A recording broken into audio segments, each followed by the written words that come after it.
அனைத்துலக உயிரோடை தமிழ் ILC தமிழ் உயிரோடை தமிழில் அன்பர்களே, அரசியல் கலை நிகழ்ச்சியில் இணைந்திருக்கிறீர்கள். இன்றைய அரசியல் கலை நிகழ்ச்சி சிறப்பு நிகழ்ச்சியாக அமைகிறது. கலையத்தில் எங்களோடு போரியல் ஆய்வாளர் அரசு அவர்கள் பிரித்தானியாவிலிருந்து இணைந்திருக்கின்றார்.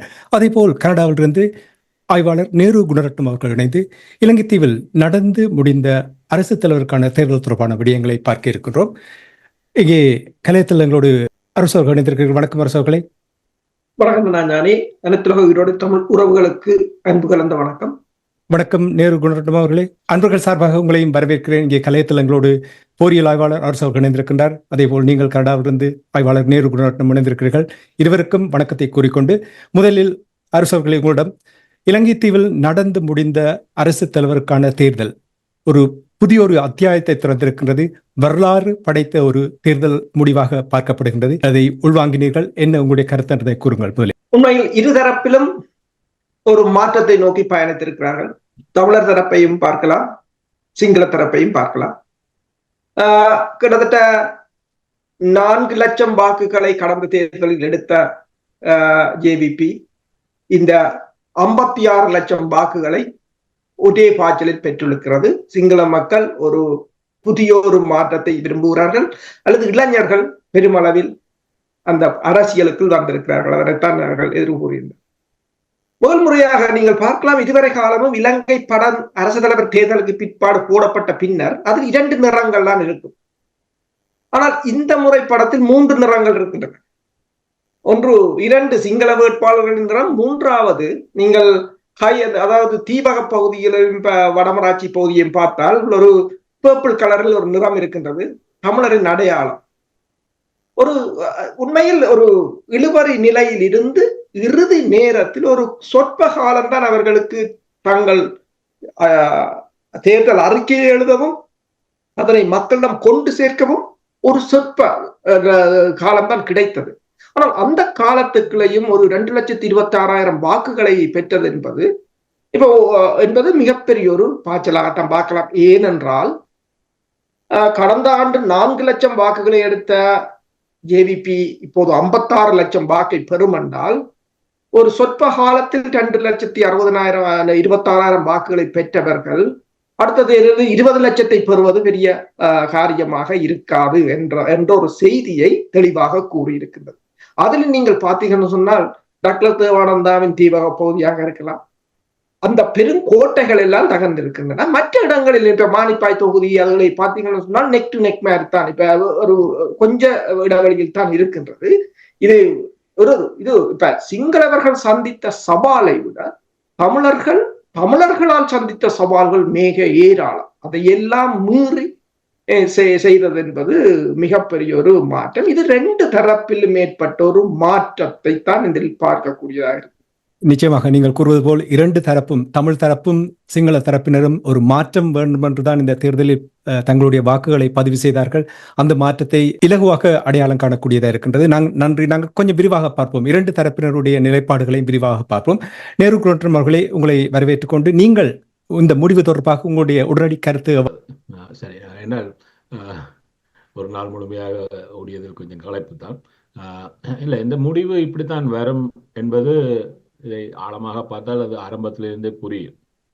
ஆனால் அது என்னென்னு சொன்னால், ஒரு இனம் இப்போ நாங்கள் ஒரு தனிப்பட்ட ரீதியில் விருப்பு வெறுப்புகளுடன் எதையும் அணுகக்கூடாது என்பது இனம் சார்ந்து செயற்படுபவர்களுக்கு ஒரு படிப்பினையாக நான் சொல்லிக்கொள்ளலாம். என்னென்னு சொன்னால், இப்போ எங்களுக்கு ஒரு விருப்பு இருக்கலாம், ஆனால் ஜதார்த்தம் ஒன்று இருக்கிறது. ஜதார்த்தத்தை முதல் நாங்கள் சரியாக புரிந்து கொள்ள வேண்டும். இலங்கை தீவில் இந்த முறை 50% யாரும் எட்ட முடியாது என்பது ஆரம்பம் முதலே தெரிந்த விடையாது. அது அட்டப்படவில்லை என்றால் அடுத்து என்ன இருக்கிறது என்று. அடுத்தது சிங்கள மக்கள் ஒரு மாற்றத்தை எதிர்பார்த்தார்கள். என்றால் அவர் குறிப்பாக இந்த பொருளாதார பிரச்சனை ஒரு விடயத்தை தெளிவாக சொல்லியிருந்தது. அதனால் பாதிக்கப்பட்ட மக்கள் ஒரு மாற்றத்தை நோக்கி பயணித்தார்.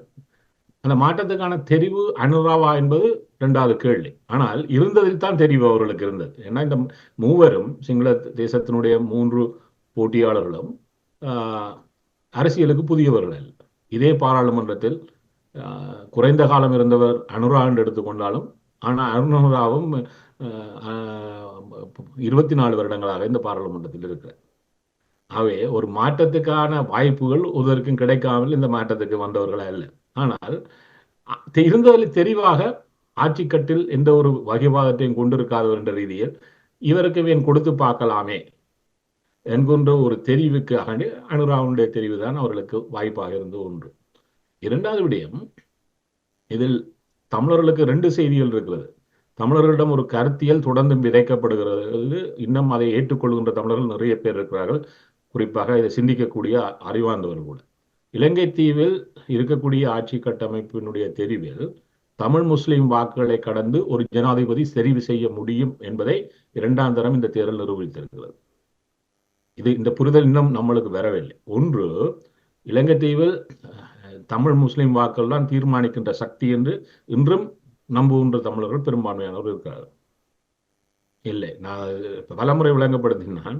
அதை விளங்குவது கஷ்டமாக இருந்தாலும் 80% சிங்கள மக்கள் வாக்களிக்கின்ற ஒரு தேர்தலில் சிங்கள வாக்கள் 80% வாக்களிக்கப்படுகின்ற பொழுது அதில் 60% வாக்கை ஒரு போட்டியாளர், சிங்கள போட்டியாளர் பெறுவாராக இருந்தால் அவர் தமிழ் முஸ்லிம் வாக்களை கடந்து வெற்றி பெற முடியும். அதை கடந்த முறை கோத்தாவினுடைய தேர்தல் நிரூபித்தது. இந்த முறை ஒன்று இருந்தது. முதல் 50% வாக்கை ஒருவர் பெறாத சூழல் அவர் 40% மேலே பெறுவாராக இருந்தார். அதாவது சிங்கள மக்களுடைய வாக்களில் 50% இப்ப பெற்றாக்கான 50% சிங்கள மக்களுடைய வாக்கை பெற்று அவர் 40% எட்டிவிட்டார் என்றாலே அவர் இலகுவாக வெற்றியை பெற முடியும். இன்னொன்று இருக்கிறது, இப்ப இந்த முறை பார்த்தீங்கன்னு சொன்னால் கடைசி வாரங்களை வடிவாக பார்த்தீங்கன்னா தெரியும். கடைசி வாரம் முழுமையாக தமிழ் பகுதிகளில் முகாமிட்டிருந்தார்கள் சஜித்தும் ரணிலும். அனுரா வரவே இல்லை. அவர் தமிழ் வாக்குகள் பெரிதாக தனக்கு முஸ்லிம் வாக்குகள் விழும் என்று எதிர்பார்க்கவும் இல்லை. அதே போன்று அவருக்கு விழவும் இல்லை. ஆனால் யாழ்ப்பாணத்தில் 1300 வாக்குகள் தான் அவருக்கு கடந்த தேர்தலில் விழுந்தது. 2009ஆம் ஆண்டு அவர் பெற்றது 1300 வாக்குகள் தான் யாழ் மாவட்டத்திலே. இந்த முறை அவர் போஸ்டல் ஓட்லேயே 1300 பெற்றுவிட்டார். இந்த முறை கடைசியாக 27,000 வாக்குகள் யாழ் மாவட்டத்தில் அவருக்கு விழுந்திருக்கிறது. அப்படி என்று பார்த்தால் கடந்த முறையிலும் பார்க்க 20% வாக்குகளை பெறுவது.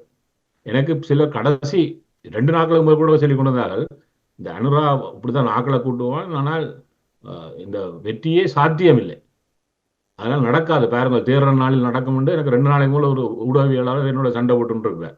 நான் என்ன இது என்னுடைய விருப்பாக இருக்கலாம், ஆனால் அது சாத்தியமில்லை என்பது நீங்கள் கள நிலம் உங்களுக்கு புரியவில்லை. நீங்கள் நான் மண்ணில் வாழ்பவர்கள் இருந்து கொண்டுமே இந்த களத்தை சரியாக புரிந்து கொள்வீர்கள். ஏன்னு சொன்னால் அனுரா குறைந்தபட்சம் ஒரு வெற்றியை அடைவதாக இருந்தால் 10 மடங்கு அவர் 50 லட்சத்தை கடக்க வேண்டும். 50 லட்சத்தை வாக்களை கடக்காமல் ஒரு வெற்றி பெற முடியாது. அப்படி என்று சொன்னால் அவர் போன முறை பெற்றது 4,50,000 வாக்குகள் மொத்தமாக. இந்த முறை அவர் 10 மடங்கு வளர வேண்டும். ஆனால் யாழ் மாவட்டத்தில் அது 20 மடங்கு வளர்ச்சியை காட்டியது. ஏன்னால் 1300 27,000. ஆனால் அவர் பெரிதாக வரவும் இல்லை கடைசி வாரத்தில். ஏனென்றால் அவர் ஒன்றில் தெளிவாக இருந்தார்கள். சிங்கள வாக்குகளில் 50% கடக்க வேண்டும் என்பதில் தெளிவாக இருந்து வேலை செய்து கொண்டிருந்தார்கள். இவர்கள் தமிழ் வாக்குகளை எடுத்துவிட்டு தாங்கள் வெல்லலாம் என்று சஜித்தும் ரணிலும் போட்டி போட்டுக்கொண்டு ஒரே நாளில் 2 பேர் நின்றார்கள் வடபகுதி.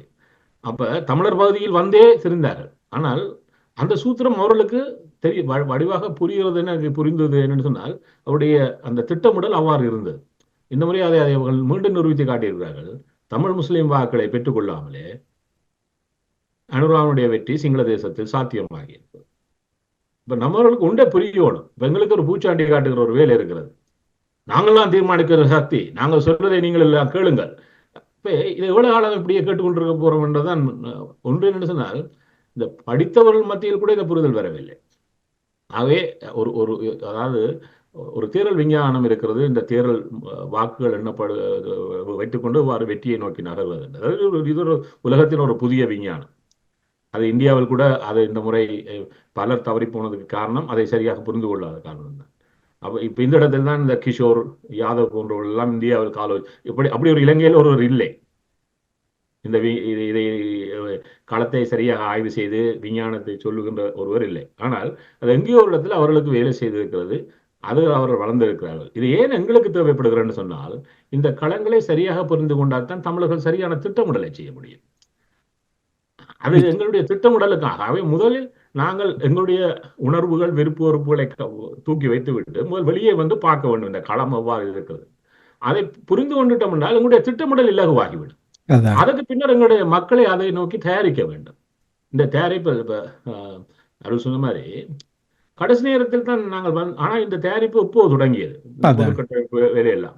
ஆனால் அது இறுதி வரை தன்னுடைய என்னால் இனிமல் நிறைய பேச வேண்டி இருக்கிறது. என்னால் நான் சொன்னேன் இது சரியான புள்ளி, சரியான ஆரம்ப புள்ளி. ஆனால் இதுக்கு நிறைய செப்பனிடல் நடந்தாக வேண்டும். நிச்சயமாக நாங்கள் கடந்த முறை பேசும்பொழுது நீங்கள் அதை தெளிவாக கூறினீர்கள். குறை நிறைய இருக்கின்றது, அதை நாங்கள் சரியாக அடையாளம் கண்டு அதை பலப்படுத்துவது முக்கியம் என்பதை நீங்கள் தெளிவுபடுத்தியிருந்தீர்கள்.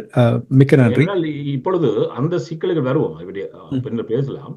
ஏனென்றால் இப்பொழுது நாளை ஜனாதிபதியாக பதவியேற்றவுடன் அனுரா செய்யக்கூடிய முதலாவது விடயம் பாராளுமன்றத்தை கலைப்பது.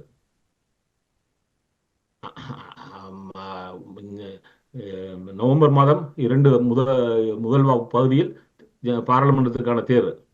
இப்பொழுது பார்த்தீங்கன்னு சொன்னால் இதில் பல மைனஸ்களும் இருந்தது இந்த கட்டமைப்பினுடைய செயற்பாட்டு. அது இப்பொழுது ஒரு வீரியத்துக்கு வரும். என்னத்துக்குன்னு சொன்னால் இந்த பாராளுமன்ற தேர்தலில் தமிழர்கள் மீண்டும் அடித்துக் கொள்ள போகிறார்கள்.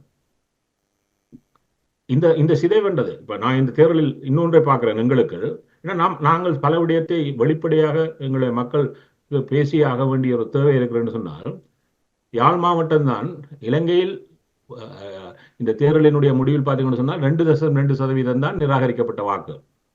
3,300,000 வாக்குகள் நிராகரிக்கப்பட்டது இலங்கை முழுமையாக. ஆனால் யாழ்ப்பாணத்தில் நிராகரிக்கப்பட்ட வாக்குகள் 25,000 வாக்கு ஒரு மாவட்டத்தில் மாத்திரம். கிட்டத்தட்ட 6.5% வாக்குகள் யாழ் மாவட்டத்தில் மாத்திரம் நிராகரிக்கப்பட்டது. அப்ப நாங்கள் படித்தவருடைய மாவட்டம் என்று நெடுகளும் சொல்லிக் கொண்டிருக்கிறோம். கடந்த முறை பார்த்தீங்கன்னு சொன்னால் இலங்கையினுடைய முழுமையாக நிராகரிக்கப்பட்ட வாக்குகள் 8.8% வைப்பவே. ஆனா யாழ் மாவட்டத்தில் நிராகரிக்கப்பட்ட 2.2%. அதில் இன்னொரு வேடிக்கையான விடயம் என்னவென்றால், ஒரு சிங்களவர் நுங்கு சின்னத்தை பயன்படுத்தி இருந்தார். அந்த நுங்கு சின்னம் சங்கு சின்னத்துக்கு பக்கத்தில் இருந்ததால் கிட்டத்தட்ட யாழ்ப்பாணத்திலிருந்து 516 வாக்குகள் அந்த சிங்கள வேட்பாளருக்கு சென்றிருப்பதாக தகவலூடாக அறியக்கூடியதா இருக்கின்றது. பாருங்கள். இல்ல ஒன்றை பாத்தீங்கன்னு சொன்னால் இலங்கையில் இருக்கக்கூடிய எல்லா மாவட்டங்கள்ல 22 தேர்தல் மாவட்டங்கள்ல ஒரு போட்டியிட்ட 38 வேட்பாளர்ல ஒரு வேட்பாளர் கூட எந்த ஒரு மாவட்டத்திலையும் சைபர் வாக்குகளை பெறவில்லை. எல்லா மாவட்டத்திலையும் 38 பேருக்கும் வாக்கு நடந்தது. இதுல என்னன்னு சொன்னால் எங்களுடைய சின்னத்துக்கு அம்பாந்தோட்டையில் விழுந்த வாக்குகள் சங்குக்கு அம்பாந்தோட்டையிலே 103 வாக்குகள், பக்கத்தில் இருக்கக்கூடிய காலியில் 165 வாக்கு. அதாவது சிங்களத்தினுடைய அடுத்த பகுதி. இது சாத்தியம் என்று கேட்டால் இதுதான் சாத்தியம். ஏன் தெரியும் என்று சொன்னால் கடந்த முறை 2019 தேர்தலில் அமரசிங்கோட ஒருவர் போட்டியிட்டார். அவருக்கு யாழ் மாவட்டத்தில் விழுந்த வாக்குகள் 6,000 வாக்கு. இப்பொழுது ஜனாதிபதியாகிற அனுரகுமார திசாநாயக்க தெரிந்தவருக்கு விழுந்த வாக்குகள் 1,300 தான். யாழ்ப்பாணத்தில் 2 தேர்தலுக்கு விழுந்த வாக்குகள் 1000க்கு மேலே. ஒருவருக்கு 1000, ஒருவருக்கு 1,300. 2 பிக்குகளுக்கே வாக்கு போட்டோம்ன்றது நம்ம மக்களுக்கே தெரியாது. இது என்னன்னு சொன்னால் இது எவ்வளவுதான் இருந்தாலும் மக்கள் எங்க இருந்தாலும் இந்த குழப்பம் இருக்கிறது. என்னென்னு 38 பேரையும் யாருக்கும் தெரியுமோன்னு கேட்டீங்கன்னா தெரியாது. ஆனா வாக்கு போட்டார்கள். சில வேளை நான் என்னுடைய வீட்டு நாயை கூட பதிய அனுமதித்தார்ன்றா அதுக்கும் வாக்கு போடுவார்கள். அவ்வாறு ஒரு சிறிய தொகுதி மக்கள் இருக்கவே செய்கிறார்கள். கம்பஹாவில் பார்த்தீங்கன்னு சொன்னால் சங்குக்கு கம்பஹாவில் கொழும்பில் தமிழர்கள் சொன்னாங்க. கம்பஹாவிலே 731 வாக்குகள் சங்குக்கு விழுந்திருக்கிறது. ஏன்னு சொன்னால் அவை பொறுமையாக நாங்கள் தமிழ் மாவட்டங்களில் மாத்திரம் சங்கைக்கு வாக்கு விடவில்லை. இலங்கையில் இருக்கக்கூடிய 22 மாவட்டங்களிலேயும் விழுந்தது. அவை இதெல்லாம் என்னதுன்னு சொன்னால் இதை திட்டமிடுபவர்களுக்கு தெரிய வேண்டும். மக்களுக்கு தெரிந்து கடந்து இப்ப இதை எவ்வாறு நாங்கள் எடுத்து செல்வது, இதை எவ்வாறு சொல்வது. இப்ப நாமல் ராஜபக்சலே 2 ராஜபக்ச போட்டிட்டாரு. ஒரு நாமல் ராஜபக்ச போன முறையும் போட்டிட்டார். அவர் புதிதாக இது கொண்டு வரப்படவில்லை. அவை இவையெல்லாம் ஒரு விடயத்தை சொல்லி நிற்கிறேன்னு சொன்னா, இந்த தேர்தலில் கற்றுக்கொள்வதற்கும் இந்த கற்றுக்கொள்வதற்ற பாடங்களினூடாக அடுத்த முறை திட்டமிடலை நாங்கள் எவ்வளவு நேர்த்தியாக செய்வது என்பது.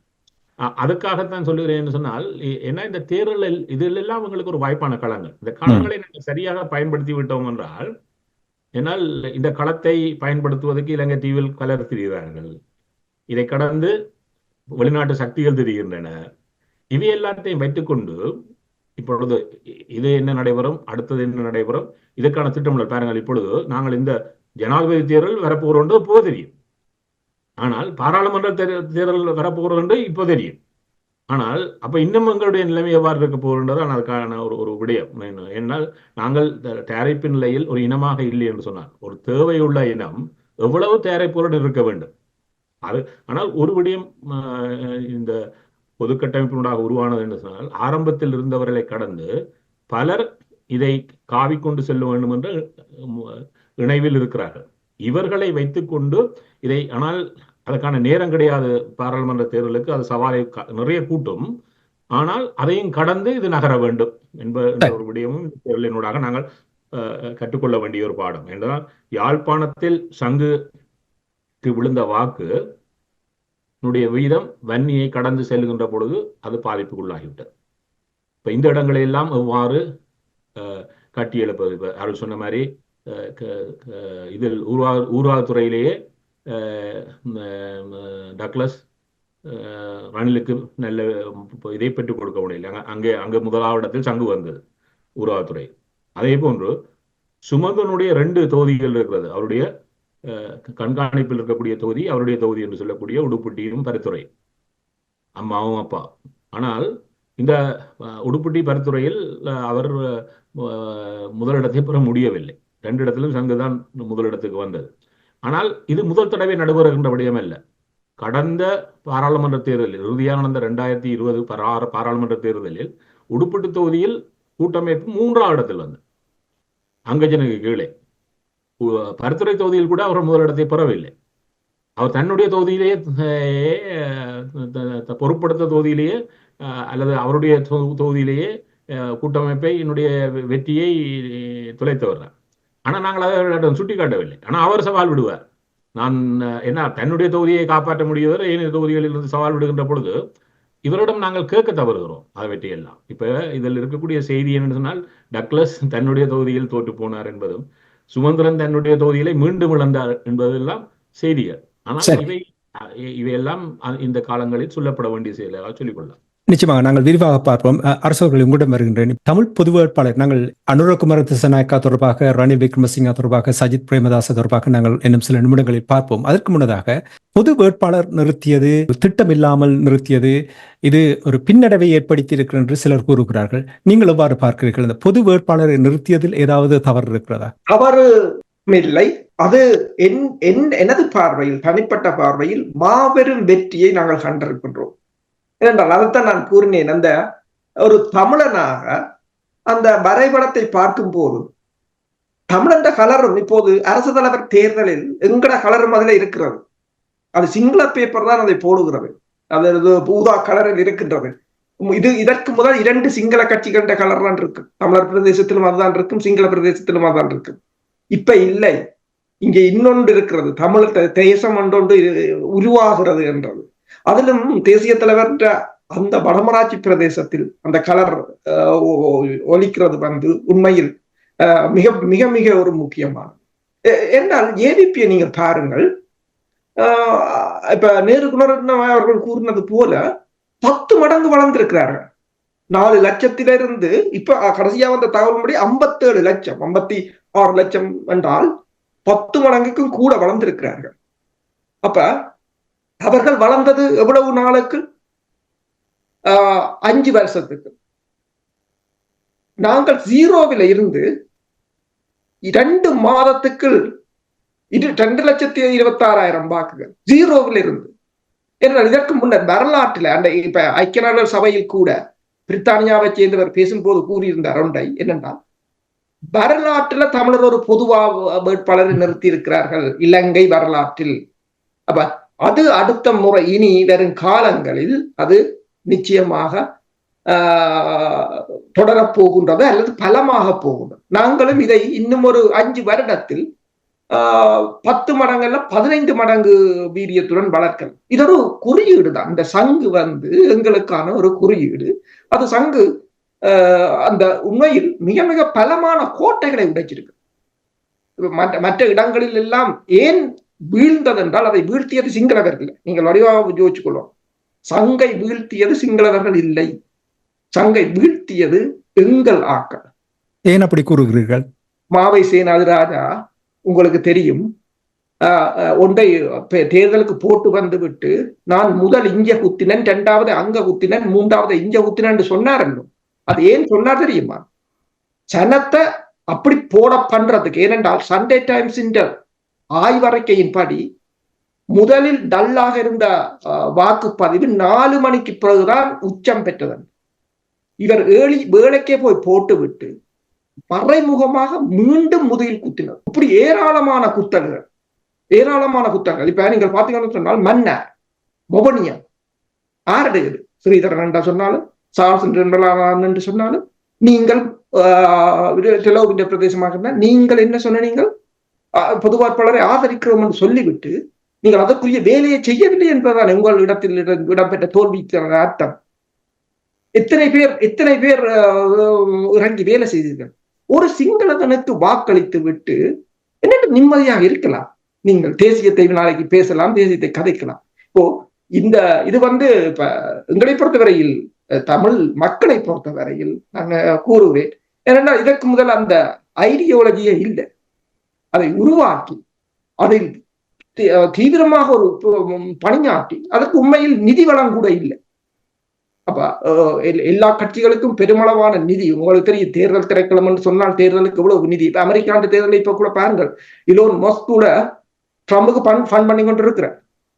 ஆனால் அவ்வாறு ஒரு நிதி வளத்துடன் முள் பலத்துடன் நாங்கள் இயங்கி இருப்போமாக இருந்தால் இன்றைக்கு இன்னும் ஒரு மிகப்பெரிய ஒரு பாய்ச்சலை கண்டிருக்க. இந்த தேர்தலை தமிழ் வேட்பாளரை பொறுத்தவரையில் இந்த மற்றவர்கள் கூறுவது போல தமிழ் இப்ப என்னென்றால் சில பிரச்சாரங்கள் என்றால் இந்தியாவின் கைக்கூலி என்றெல்லாம் சும்மா வாய்க்கு வந்தபடியெல்லாம். ஆனால் என்னென்றால் அவர்களை பார்த்தால் பரிதாபமாகத்தான் இருக்கிறது. இல்ல, அன்று கூட சிலர் கூறினதை கேட்டேன், இது பொது வேட்பாளர் நிறுத்துவது இந்தியாவினுடைய திட்டமாக இருக்கின்றது என்று கூறியிருந்தார்கள். அப்பொழுது எனக்கு சிரிப்பா இருந்து எங்கிருந்து தகவல்களை எடுக்கிறார்கள் என்று எனக்கு புரிந்து கொள்ள முடியாமல் இருக்கின்றது. இப்ப நீங்கள் கூறுகின்ற இந்த விடயத்தை வைத்து பார்க்கும் பொழுது என்னை பொறுத்த மட்டில் 2009ஆம் ஆண்டுக்கு பின்னர் ஒரு ஆக்கப்பூர்வமாக தமிழ் மக்கள் பங்காளர்களாக நாங்களும் ஒரு விடயத்தில் ஈடுபட்டிருக்கின்றோம் என்று காட்டுகின்ற முதல் ஒரே ஒரு விடயமாக நான் பார்க்கின்றது இந்த பொது வேட்பாளர். இதுவரையில் ஏனைய எல்லாவற்றிலும் தமிழ் மக்களை பொறுத்தமட்டில் தமிழ் பிரதிநிதிகள் எல்லாருமே பார்வையாளர்களாகத்தான் இருந்தார்கள், யாருமே பங்காளிகளாக இருக்கவில்லை. இப்ப இந்த நேரத்தில் இப்ப கிடைத்திருக்கின்ற இந்த 2 லட்சத்து வாக்கில் இருந்து கட்டி எழுப்பலாம் என்று நீங்கள் நம்புகிறீர்களா? ஏனென்று சொன்னால் இப்ப நேரு அவர்கள் கூறினது போல சிங்களவர் வாக்கில வெற்றக்கூடிய சந்தர்ப்பங்கள் இருக்கு. அதை கோட்டை விட்டது சஜித் பிரேமதாசாவும் ரணில் விக்ரமசிங்கா. அனுரகுமார திசாநாயக்கா தெளிவாக பிடித்துக் கொண்டு சரி. அப்ப இனி வரும் காலங்களில் சிங்களவர் தமிழரிடம் பெற போறதில்லை என்று அவங்க அங்கே நிக்க போறாங்க. தமிழரும் சிங்களவருக்கு தேவையில்லை, அதுதான் எங்களுக்கும் தேவை. நீங்கள் இப்படி பேசும்பொழுது ஒரு சிலர் கூறுகிறார்கள், நாங்கள் இனவாதம் தூண்டுகின்றோம், சிங்களவர்கள் இனவாதம் தூண்டவில்லை, நாங்கள் தான் இனவாதம் தூண்டுகிறோம் என்று சிலர் கூறுகிறார்கள். இதுக்கு என்ன கூறுவீர்கள்? இனவாதம் இல்ல, நான் ஒரு மேடையில் பேசும்போது கேட்டேன், நீங்கள் எல்லாரும் சந்திர மண்டலத்திலிருந்து குதிச்சீங்களோ. இதுவரையில் இனவாதம், இனப்பிரச்சனை, இன அழிப்பென்றெல்லாம் இனவாதம் இல்லாமல் என்னென்று இன அழிப்பு பேசலாம்? அப்ப இனவாதத்தை இல்லை என்று பேசுறவர்கள் எல்லோரும் கூட்டாக சென்று ஐக்கிய நாடுகள் சபையின் மனித உரிமைகள் ஆணைக்குழுவில் ஒரு கட்டிடத்தை எழுதி இலங்கையில் இன அழிப்பு இடம்பெறவில்லை ஐயா, நாங்கள் எல்லோரும் ஒன்றாக இருந்த நாங்களே எங்களை படுகொலை செய்தோம், சிங்களவர் கொல்லவில்லை என்று எழுதி கொடுத்து வாங்கி கொண்டு வாங்க. வாங்கி கொண்டு வாங்க. இப்ப சிங்களவன் என்ன செய்யறான் என்று சொன்னால், இனவாதம் இனப்பிரச்சனை இல்லையென்று இப்ப சொல்ல வாரான். ஆனா அவன் மறைமுகமாக இன அழிப்பை செய்து கொண்டு இன பிரச்சனை இல்லை என்றான் என்ற இனப்பிரச்சனை இருந்தால்தான் இனப்பிரச்சனைக்கான தீர்வை வைக்க வேண்டும். இப்ப எங்களை ஒரு சமூகமாக மாற்றான். ஒரு இனம் இல்லை, ஒரு சமூகமாக. அதாவது சிங்களவன் நிகழ்ச்சி நிரலுக்கு நீங்களும் ஒத்து போறதாத்தான் இருக்கு. நாங்கள் உரத்து கூற வேண்டும், இல்லை இனவாதம் இருக்கின்றது, இன பிரச்சனை இருக்கின்றது, இன முரண்பாடுகள் இருக்கின்றது, நாங்கள் வேறு இனம், அவர்கள் வேறு இனம், நாங்கள் வேறு நாடு, எனவேதான் எங்களுக்கு அரசியல் தீர்வு தேவை. இப்ப இனவாதம் இல்ல பேசுறோம்னு சொல்லி போட்டு என்ன இனப்பிரச்சனைக்கான தீர்வை கேட்பீங்க? எனக்கு அல்லது பரவலக்கத்தை சொல்லுங்க. இனவாதம் என்றால் என்ன, இனப்பிரச்சனை என்ன இனவாதம் இல்லாட்டி இனப்பிரச்சனை இல்லை தானே? இன முரண்பாடுகள் தான் என்றான சொல்ல, இன முரண்பாடு அதைத்தானே சொல்ல. இப்ப அமெரிக்கா இல்ல, இந்த மேற்குலக நாடுகளே சொல்லுது இனப்பிரச்சனை இருக்குண்டு. இந்தியாவில இனவாதம் என்று சொன்னால் அது நானும் பார்த்தேன். அதாவது தமிழ் வேட்பாளர் மேட பேச்சுல 85% இனவாதம் பேசப்பட்டான். சிங்களவர்கள் 15%, 10%. அவன் பிரச்சாரத்துக்கு அப்படித்தான் செய்வான். ஏன்னா அவன் தமிழர் வாக்க அவனுக்கு தேவை. இப்ப எங்களுக்கு சிங்களவர்கிட்ட வாக்கு தேவையோ இல்லத்தான். என்றபடியே நாங்கள் இனவாதத்தை நாங்கள் எங்களுக்குள்ள இன பிரச்சனையை பேசுறோம். ஏன்னா நாங்கள் சிங்களவன் ஒத்து போய் சிங்களவன் வாக்க வாங்கணும் தான் நாங்களும் உங்களோட சேர்ந்து வாழ்றோம் என்று சொல்லி அவங்களை ஏமாத்த போவோம். ஆனா சிங்களவர் அப்படி ஏமாற போறது இல்லை சொல்றோம். நன்றி அரசுகளே. குணரட்னம் அவர்கள், பொது வேட்பாளரினூடாக இதிலிருந்து கட்டி எழுப்பக்கூடிய ஒரு நிலைமையை ஏற்படுத்தலாமா? தமிழ் தரப்பை பொறுத்த மட்டும் நிறைய பிளவுகள் இருக்கின்றது. இந்த பிளவுகளை நாங்கள் இந்த தேர்தல் முடிவினூடாக பார்க்கக்கூடியதாக இருக்கின்றது. தமிழ் இனம் ஒன்று சேர்ந்து செயல்பட்டால்தான் ஒரு பாரிய தாக்கத்தை ஏற்படுத்தலாம். அதில் ஒரு சிறிய ஒரு வீதாசாரத்தை நாங்கள் இந்த பொது வேட்பாளரினூடாக பார்த்திருக்கின்றோம். இதை அடுத்த கட்டத்துக்கு கொண்டு போவதற்கான வாய்ப்பு இருக்கின்றதா, அல்லது இந்த பிளவை சேர்க்க முடியாத ஒரு பாரிய பிளவாக நீங்கள் பார்க்கிறீர்களா? இல்லை, எதுவும் முடியாதுன்னு ஒன்று இல்லை, எல்லாம் சாத்தியம் இருக்குது. இப்பொழுது சாத்தியத்தில் இருக்கக்கூடிய ஒரே ஒரு விஷயம் என்னன்னு சொன்னால், இதை எப்படி இன்னும் காத்திரமாக இப்ப பாருங்கள், சிங்கள மக்களிடம் உரத்து பேசுங்கள். சிங்கள மக்களிடம் ஒரு விஷயம் இருந்தது என்னன்னு சொன்னால், அவர்கள் ஒன்றை உள்ளே பார்த்தாருன்னு சொன்னால் மாற்றம்.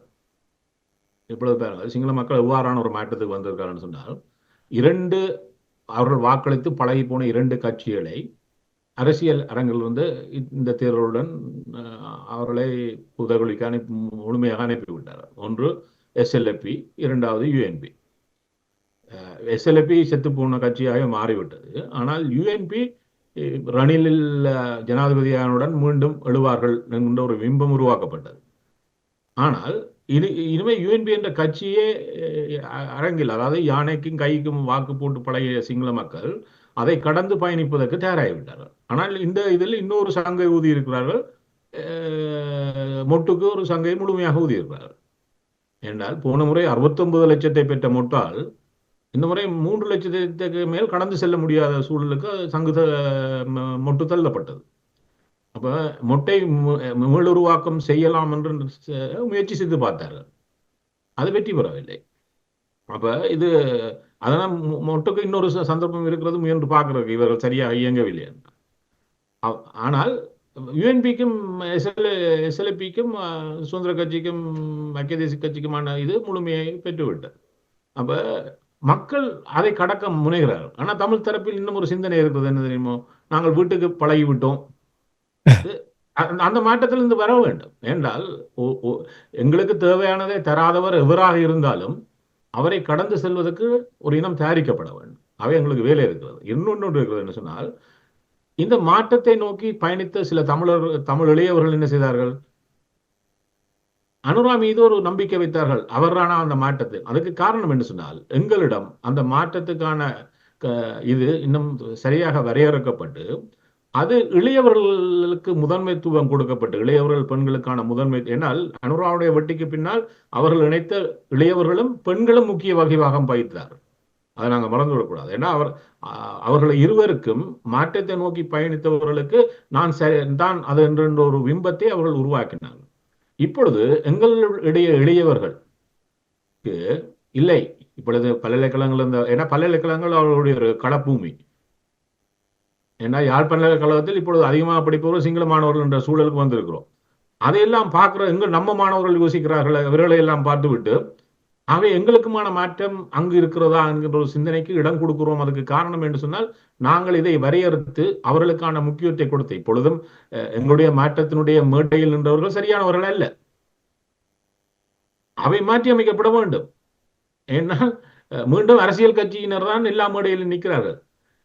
சிவில் சமூகத்தை நான் மேடையிலேயே பார்க்க முடியவில்லை. அவர்கள் எல்லாம் இறுதி நேரங்களில் ஒதுங்கி போனவர்களாக இருந்தார்கள். விட்டு போவார்கள். மீண்டும் அதே அரசியல் முகங்கள் வந்து நிற்கிறது. இந்த அரசியல் முகங்கள் அல்ல எங்களை அழைத்து செல்லுகின்ற மாற்றங்கள். ஆகவே இதை கடந்த ஒரு சூழல் எங்கள் சமூகத்தில் உருவாக்கப்பட வேண்டும். இளையவர்கள் இப்ப இதிலேயும் சொல்லுகிறேன், சில பகுதிகளில் இளையவர்கள் சென்று உடுப்பிட்டி பரத்துறையில் எல்லாம் துண்டு பிரசங்களை கொண்டு சென்று சேர்த்தவர்கள் இளையவர்கள். இவர்கள் வருகிறார்களோ இல்லையோ என்று பார்க்கவில்லை. அவர்களாக இப்பொழுது இந்த கட்டமைப்பினுடைய இதை கடந்து பயணத்தை பல இடத்தில் பலர் செய்ததனுடைய விளைவு அறுவடையாக வந்தது. இப்பொழுது சில இடங்களில் அவர்கள் சென்ற பொழுது இது எங்களுடைய கட்சியினுடைய இடம், நீங்கள் இதில் வராதீர்கள், நாங்கள் பார்த்துக் கொள்வோம் என்று இதில் இருந்த சில கட்சிகள் தடுத்தும் இருக்கிறார்கள். இப்ப இவையெல்லாம் எல்லாருக்கும் ஒரு பயம் பெற வேண்டும். இதில் இருப்பவர்கள் குளிர் காய்ந்து கொண்டிருக்க முடியாது. என்றால் இனம் இந்த மாற்றத்துக்காக தயார்படுத்துவதற்கு எங்களுக்கு நிறைய வேலை இருக்கிறது. அந்த வேலைகளை நாங்கள் இதை கடந்த காலத்தில் இதை நாங்கள் ஒருங்கமைக்க வேண்டிய தேவை இருக்கிறது. என்றால் எங்களுடைய இனத்திலும் இருப்பவர்கள் எல்லாருக்கும் யாராக இருந்தாலும் ஒரு பயம் இருக்க வேண்டும். மக்கள் மாற்றத்தை நோக்கிய பயணத்துக்கு தயாரிக்கப்பட்டு விட்டார்கள். எங்களுடைய இனத்தில் அந்த விருப்பு இருக்கிறது, அதுக்கு பயணிக்கிறதுக்கு மக்கள் தயாராக இருக்கிறார்கள் என்பதுதான் இந்த செய்தி. இந்த 2,26,600 மக்களும் வெளிப்படுத்திய செய்தி. ஏனையவர்களை இதில் எவ்வாறு வேகமாக இணைப்பது, அவர்களுக்கும் இந்த நம்பிக்கை, ஏன்னா நம்பிக்கை தான் ஒரு பயணத்தினுடைய வெற்றியில் தங்கி இருக்கிறது. அந்த நம்பிக்கை கட்டி எழுப்பப்படுவது. எங்களுடைய மக்களிடம் இந்த நம்பிக்கையை கட்டி எழுப்பது என்னால் பொதுக்கட்டமைப்பு இந்த வீச்சு வந்து கடந்த கடைசி ஒரு வாரத்தில் தான் வீச்சு பெற்றது. அதுக்கு முன்னர் வரையும் இந்த ஒருங்கமைப்பில் முதற்கொண்டு கன சிக்கல்கள் இருந்தது. கடைசி ஒரு வாரத்தில் மக்கள் ஒரு திரட்சி இவருடைய செயற்பாடை கடந்து இந்த 2,26,600 திரட்சியினுடைய வெளிப்பாட்டை காட்டியது. நான் பார்த்தேன், அந்த கடைசி ஒரு வாரத்தில் நம்பிக்கை கொண்டவருடைய எண்ணிக்கை அதிகரித்தது. இல்லை, இதனால் முடியும், ஏதோ நாங்கள் முயன்று பார்க்கலாம். அதுக்கு முன்னர் எதிரான கருத்து தெரிவித்தவர்கள்லாம் பின்னர் கருத்தை மாற்ற ஆரம்பித்தது இந்த ஒரு வாரம் தான். இது இன்னொரு வாரத்துக்கு முதல் இது உருவாகி இருந்தால் இது 3 லட்சத்தை இலகுவாக கடந்திருக்கிறது. ஆகவே இதெல்லாம் ஒரு செய்தியை சொல்லுகிறது. இந்த திட்டமிடலில் எவ்வளவு தூரம் இன்னும் நாங்கள் அதீத கவனம் செலுத்த வேண்டும், செய்திகளில் என்ன கவனம் செலுத்த வேண்டும். மூன்றாவது விடயம் இருக்கிறது. இப்ப ஒரு கேள்வி கேட்கப்படுகிறது, இந்த கட்டமைப்பில் இருக்கக்கூடிய ஒரு சிறு சமூகத்திலிருந்துவிடும், இதற்கு பின்னர் நீங்கள் எவ்வாறு இயங்குவீர்கள், இதற்கு பின்னரும் இந்த கட்டமைப்பு தொடருமா என்றால் அவர் அதுக்கு ஒரு தெளிவான பதிலை சொல்ல முடியாதவராக இருக்கிறார். இவையெல்லாம் ஒரு மிக்ஸ் மெசேஜிங் வந்து இருக்க முடியாது. மற்றது இப்ப ஒரு இதில் சொல்வார்கள், மெசேஜ் பாக்ஸ் இஸ் இம்பார்ட்டன்ட். இந்த மெசேஜ் பாக்ஸ் எல்லாரும் ஒரே மெசேஜ் தான் சொல்லலாம். ஒருவர் ஒரு மெசேஜ் பாக்ஸ், இன்னொரு மெசேஜ் பாக்ஸ் எல்லாம் இப்ப இதில் குறைகளை அடையாளம் காணக்கூடியதாக இருந்தது. இந்த குறைகளை ஒரேடியாக தீர்த்து விட முடியாவிட்டாலும் இதுவரை வந்திருக்கக்கூடிய நிலையிலிருந்து பல மாற்றங்களை, இப்பொழுது அதுக்கு ஒரு சவாலாக வரப்போதுதான் இந்த பாராளுமன்ற தேர்தல். இந்த பாராளுமன்ற தேர்தலில் பொது கட்டமைப்புக்கு அது என்ன, இதில் ஒருவருடைய தெரிவினூடாக பயணித்து விடலாம். ஆனா பாராளுமன்ற தேர்தல் அவ்வாறானது அல்ல. அது பல சிக்கல்களுடைய ஒரு கூட்டு கலவை. அந்த கூட்டு கலவைகளுக்குள் மிக வேகமாக என்ன இது கிட்டத்தட்ட இந்த பொது கட்டமைப்புடைய செயற்பாடு ஒரு வருடமாக எடுத்திருக்கிறது. அது அவ்வளவு சவாலை எதிர்கொண்டுதான் அந்த இடத்துக்கு வந்து சேர்ந்தது. ஆனால் இவ்வளவு தூரம் வந்தது என்பதே ஒரு மகிழ்ச்சியான விடயம் என்று சொன்னால் நாங்கள் இந்த சவால்களை கடந்து நகர்ந்திருக்கிறோம் என்பது.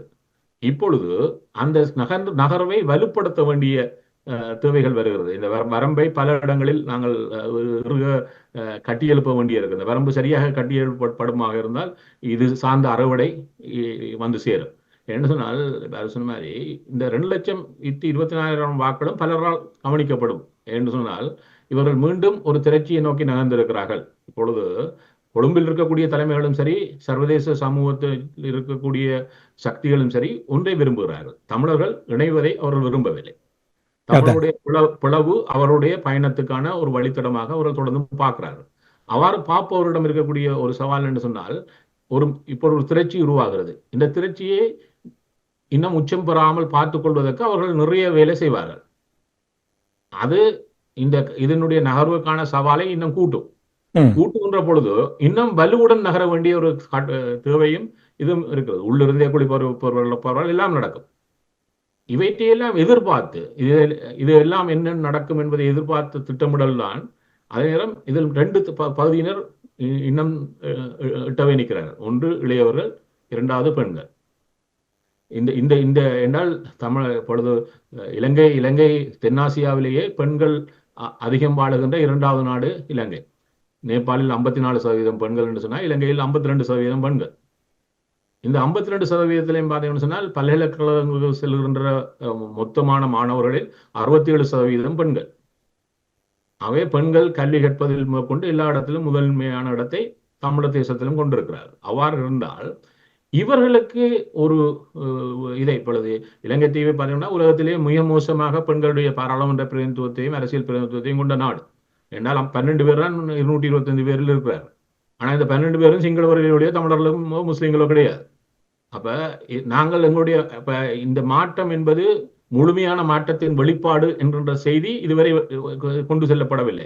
நிச்சயமாக நீங்கள் கூறுவது போல் பெண்கள் தொடர்பாக இளையவர்கள் தொடர்பாக கூறும் பொழுது நடைமுறை அரசு இருந்த பொழுது அதை செய்து காட்டினார்கள், செயல்பாட்டில் செய்து காட்டினார்கள் என்பதை தெரியும். நேரு குணரட்னம் அவர்கள் இன்னும் ஒரு விடயத்துக்கு செல்ல போகின்றோம். நீங்கள் கூறியது போல் நம்பிக்கைதான் வாழ்க்கை, நம்பிக்கை வைக்க வேண்டும் என்பதை நீங்கள் இங்கே கூறியிருக்கிறீர்கள். அது மட்டுமில்லாமல் அடிமட்டத்தில் இறங்கி ஒரு திட்டமிடல் செய்ய வேண்டும் என்ற விடயத்தை இங்கே சுட்டிக்காட்டியிருக்கிறீர்கள். அப்படியே நில்லுங்கள், நான் மீண்டும் உங்களிடம் வருகின்றேன். அரசு உங்களிடம் வருகின்றேன். இனி நாங்கள் தமிழ் பொது வேட்பாளர் தொடர்பாக, தமிழ் தரப்பு தொடர்பாக ஒரு பக்கத்தில் இப்பொழுது நிறுத்தி வைத்துவிட்டு நாங்கள் தெரிவு செய்யப்பட்ட அனுர குமார திசாநாயக்கா தொடர்பாக சுருக்கமாக பார்ப்போம். அவர் கூறினார், பிரச்சாரத்தின் பொழுது கூறினார், இன மத பேதமின்றி எல்லா மக்களுக்கான ஒரு ஆட்சியை நான் அமைப்பேன், என் மீது நம்பிக்கை வையுங்கள் என்று கூறியிருக்கின்றார். என்ன விதமான சவாலை அவர் எதிர்நோக்குவார் என்று நீங்கள் எதிர்பார்க்கிறீர்கள்? அல்லது அவர் கூறியது போல் இன மத மொழி பேதமின்றி அந்த நாட்டில் இலங்கை தீவில் ஆட்சியை அமைத்து முன் உதாரணமாக இருப்பார் என்று நீங்கள் நம்புகிறார்? ஏனென்றால் இதுவரையில் இருந்த அரசு தலைவர்களை நீங்கள் எடுத்தீர்கள் என்றால் முழு ஊழல் நிறைந்தவர்களாக இருக்கட்டும், ரணில் விக்ரமசிங்கா இருக்கட்டும், பிரேமதாசாவா இருக்கட்டும், ராஜபக்சாக்களா இருக்கட்டும், சிங்கள மக்களே அவர்களே கூறினார்கள் இவர்களுடைய ஊழல், இதனால் தான் நான் மாற்றத்தை விரும்புகிறோம் என்று கூறியிருக்கிறார்கள். நீங்கள் எவ்வாறு பார்க்கிறீர்கள்? இவரால் சாதிக்க முடியும் என்று நம்புகிறீர்களா? ஒன்று, நான் சில முகநூல் வழிகளில் பார்த்தேன். கலனிய பல்கலைக்கழகத்தில் பிசிக்கல் சயின்ஸில் படித்தார். அப்படி இப்படி அவருடைய அமைச்சரவையில் பெருமளவான படித்தவர்கள் இருக்கிறார்கள் என்றெல்லாம் கூறினார்கள். அவர்கள் தந்த இனத்துக்குத்தான் நாங்கள் படித்தவர்கள் செய்வார்கள். அதை நாங்கள் பெரிதாக கதைக்க தேவையில்லை. பிரான்ஸ்ல டிப்ளமா முடிச்சிட்டு வரும்போது சந்திரிகாவை பற்றியும் அப்படித்தான் கூறினார்கள். முற்போக்குவாதி, சிந்தனைவாதி, ஒரு பெண், தந்தையை போரில் துப்பாக்கி கொண்டு கொடுத்தவர், தன் கணவனையும் இழந்தவர், அவருக்கு போரின் வலி தெரியும். சந்திரிகாண்ட சாரையும் வித்தது நல்லூர்ல, அவரும் சந்திரிகா சாரை, சந்திரிகா பொட்டு என்றெல்லாம் வித்தார். இப்படி தான் அந்த இது ஒரு நினைக்க இலூஷன், கற்பனை என்று. ஆனா நிஜம் என்னென்று பார்த்தால் தேசிய தலைவர் கூட சொல்லியிருந்தார் 2004 பேச்சில நினைக்கிறேன், இனவாதம், பழமைவாத, கம்யூனிசம், மதவாதம் ஒன்று சேர்ந்த கலவையின் கோர்வைதான் இந்த ஜேவிபி என்று. ஏனென்று சொன்னார், அவர்கள் ஆட்சிக்கு வர முதலே 2006 அவர்கள் ஆட்சியில் இல்லாத போதே தங்கள் பவரை பயன்படுத்தி வடக்கு கிழக்கை பிரித்தவர்கள். அவர்கள் கைவசம் ஆட்சி இல்லை, ஆனால் இருக்கிற அத்தனையும் வைத்து அவர்கள் செய்தார்கள். இந்தியாவுக்கு எதிராக, இந்தியாவுக்கும் ஜேவிபிக்கும் என்ன பிரச்சனை? ஒன்றுமில்லை, தமிழர் தானே பிரச்சனை. அதை வைத்துக் கொண்டு அப்ப இப்படி அவர்கள் இப்ப வரும்போதும் தமிழற்ற வாக்கை கேட்கவில்லை அவர்கள். நான் சிங்களவர்கிட்ட வாக்கிலே கோத்தபாய எவ்வாறு வந்தாரோ, அதாவது சஜித் தமிழரிடம் போகும்போது கோத்தபாய என்ன சொன்னாரோ சிங்கள தேசத்துல, அதேதான் அவரும் சொன்னார். நல்லெண்ண சமிக்கையின் வெளிப்படுத்தினால் உங்களுக்கு தெரியும் எத்தனையோ விடயங்கள் இருக்கின்றது. தமிழர்கள் தரப்புடைய பிரச்சனைகளை தீர்ப்பதற்கு உடனடியாக தீர்க்கக்கூடிய இலகுவான விடயங்கள் இருக்கின்றது. இப்ப நீங்கள் எடுத்தீர்கள் அரசியல் கைதிகளை விடுவிப்பது மிகவும் இலகுவான விடயம். ஏற்கனவே விடுவிக்கப்பட்ட காணிகள், முழுமையாக ஒப்படைக்காத காணிகள் இருக்கின்றது, அவற்றை விடுவிக்கலாம். 87 விதமான படையணிகள் வடக்கு கிழக்கில் இருக்கிறவர்களை உடனடியாக குறைக்கலாம். விகாரைகளை கட்டுவதை உடனடியாக நிறுத்தலாம். அப்படி சில விடயங்களை நல்லெண்ண சமிக்கைகளை வெளிப்படுத்தினால் ஒரு சந்தர்ப்பத்தை கொடுப்பதற்கு தமிழர் தரப்பு தயாராக இருக்கிறதா? முதலாவது அதை நிறைவேற்றி காட்டுங்க. அதாவது வடக்கு கிழக்கில், அதாவது பௌத்தர்களே வாழாத இடத்தில் பௌத்த கோயில் தேவையில்லை அற்றது. அங்கு நீங்கள் கட்டுகிறீர்கள்.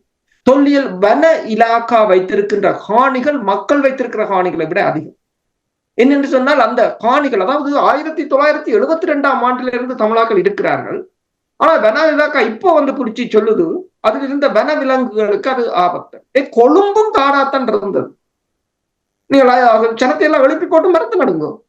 அங்க என்னென்றால் உண்மையாக அவர் தீர்க்க வேண்டும் என்று சொன்னால், சரி நீங்கள் கூறியது போல இராணுவத்தை அகற்றுங்கள், மக்களுடைய காணியை விடுவியுங்கள், தொல்லியல் திணைக்களத்தையும் வன இலாக்காவையும் தடை செய்யும். அவங்களுக்கு அதை நிறுத்த தேவையில்லை, தடை செய்யுங்கள் முற்று முழுதாக. என்னென்றால் அவர்கள் இனவாதம் கலந்தனர், அதை முதல் தடை செய்யுங்கள். அவர்களால் பலவந்தமாக கைப்பற்றப்பட்ட காணிகளையும் இதுகளையும் விடுவியுங்கள். மயிலத்தனமடு மாதவன பால் பண்ணை அதை மக்களிடம் ஒப்படையுங்கள்.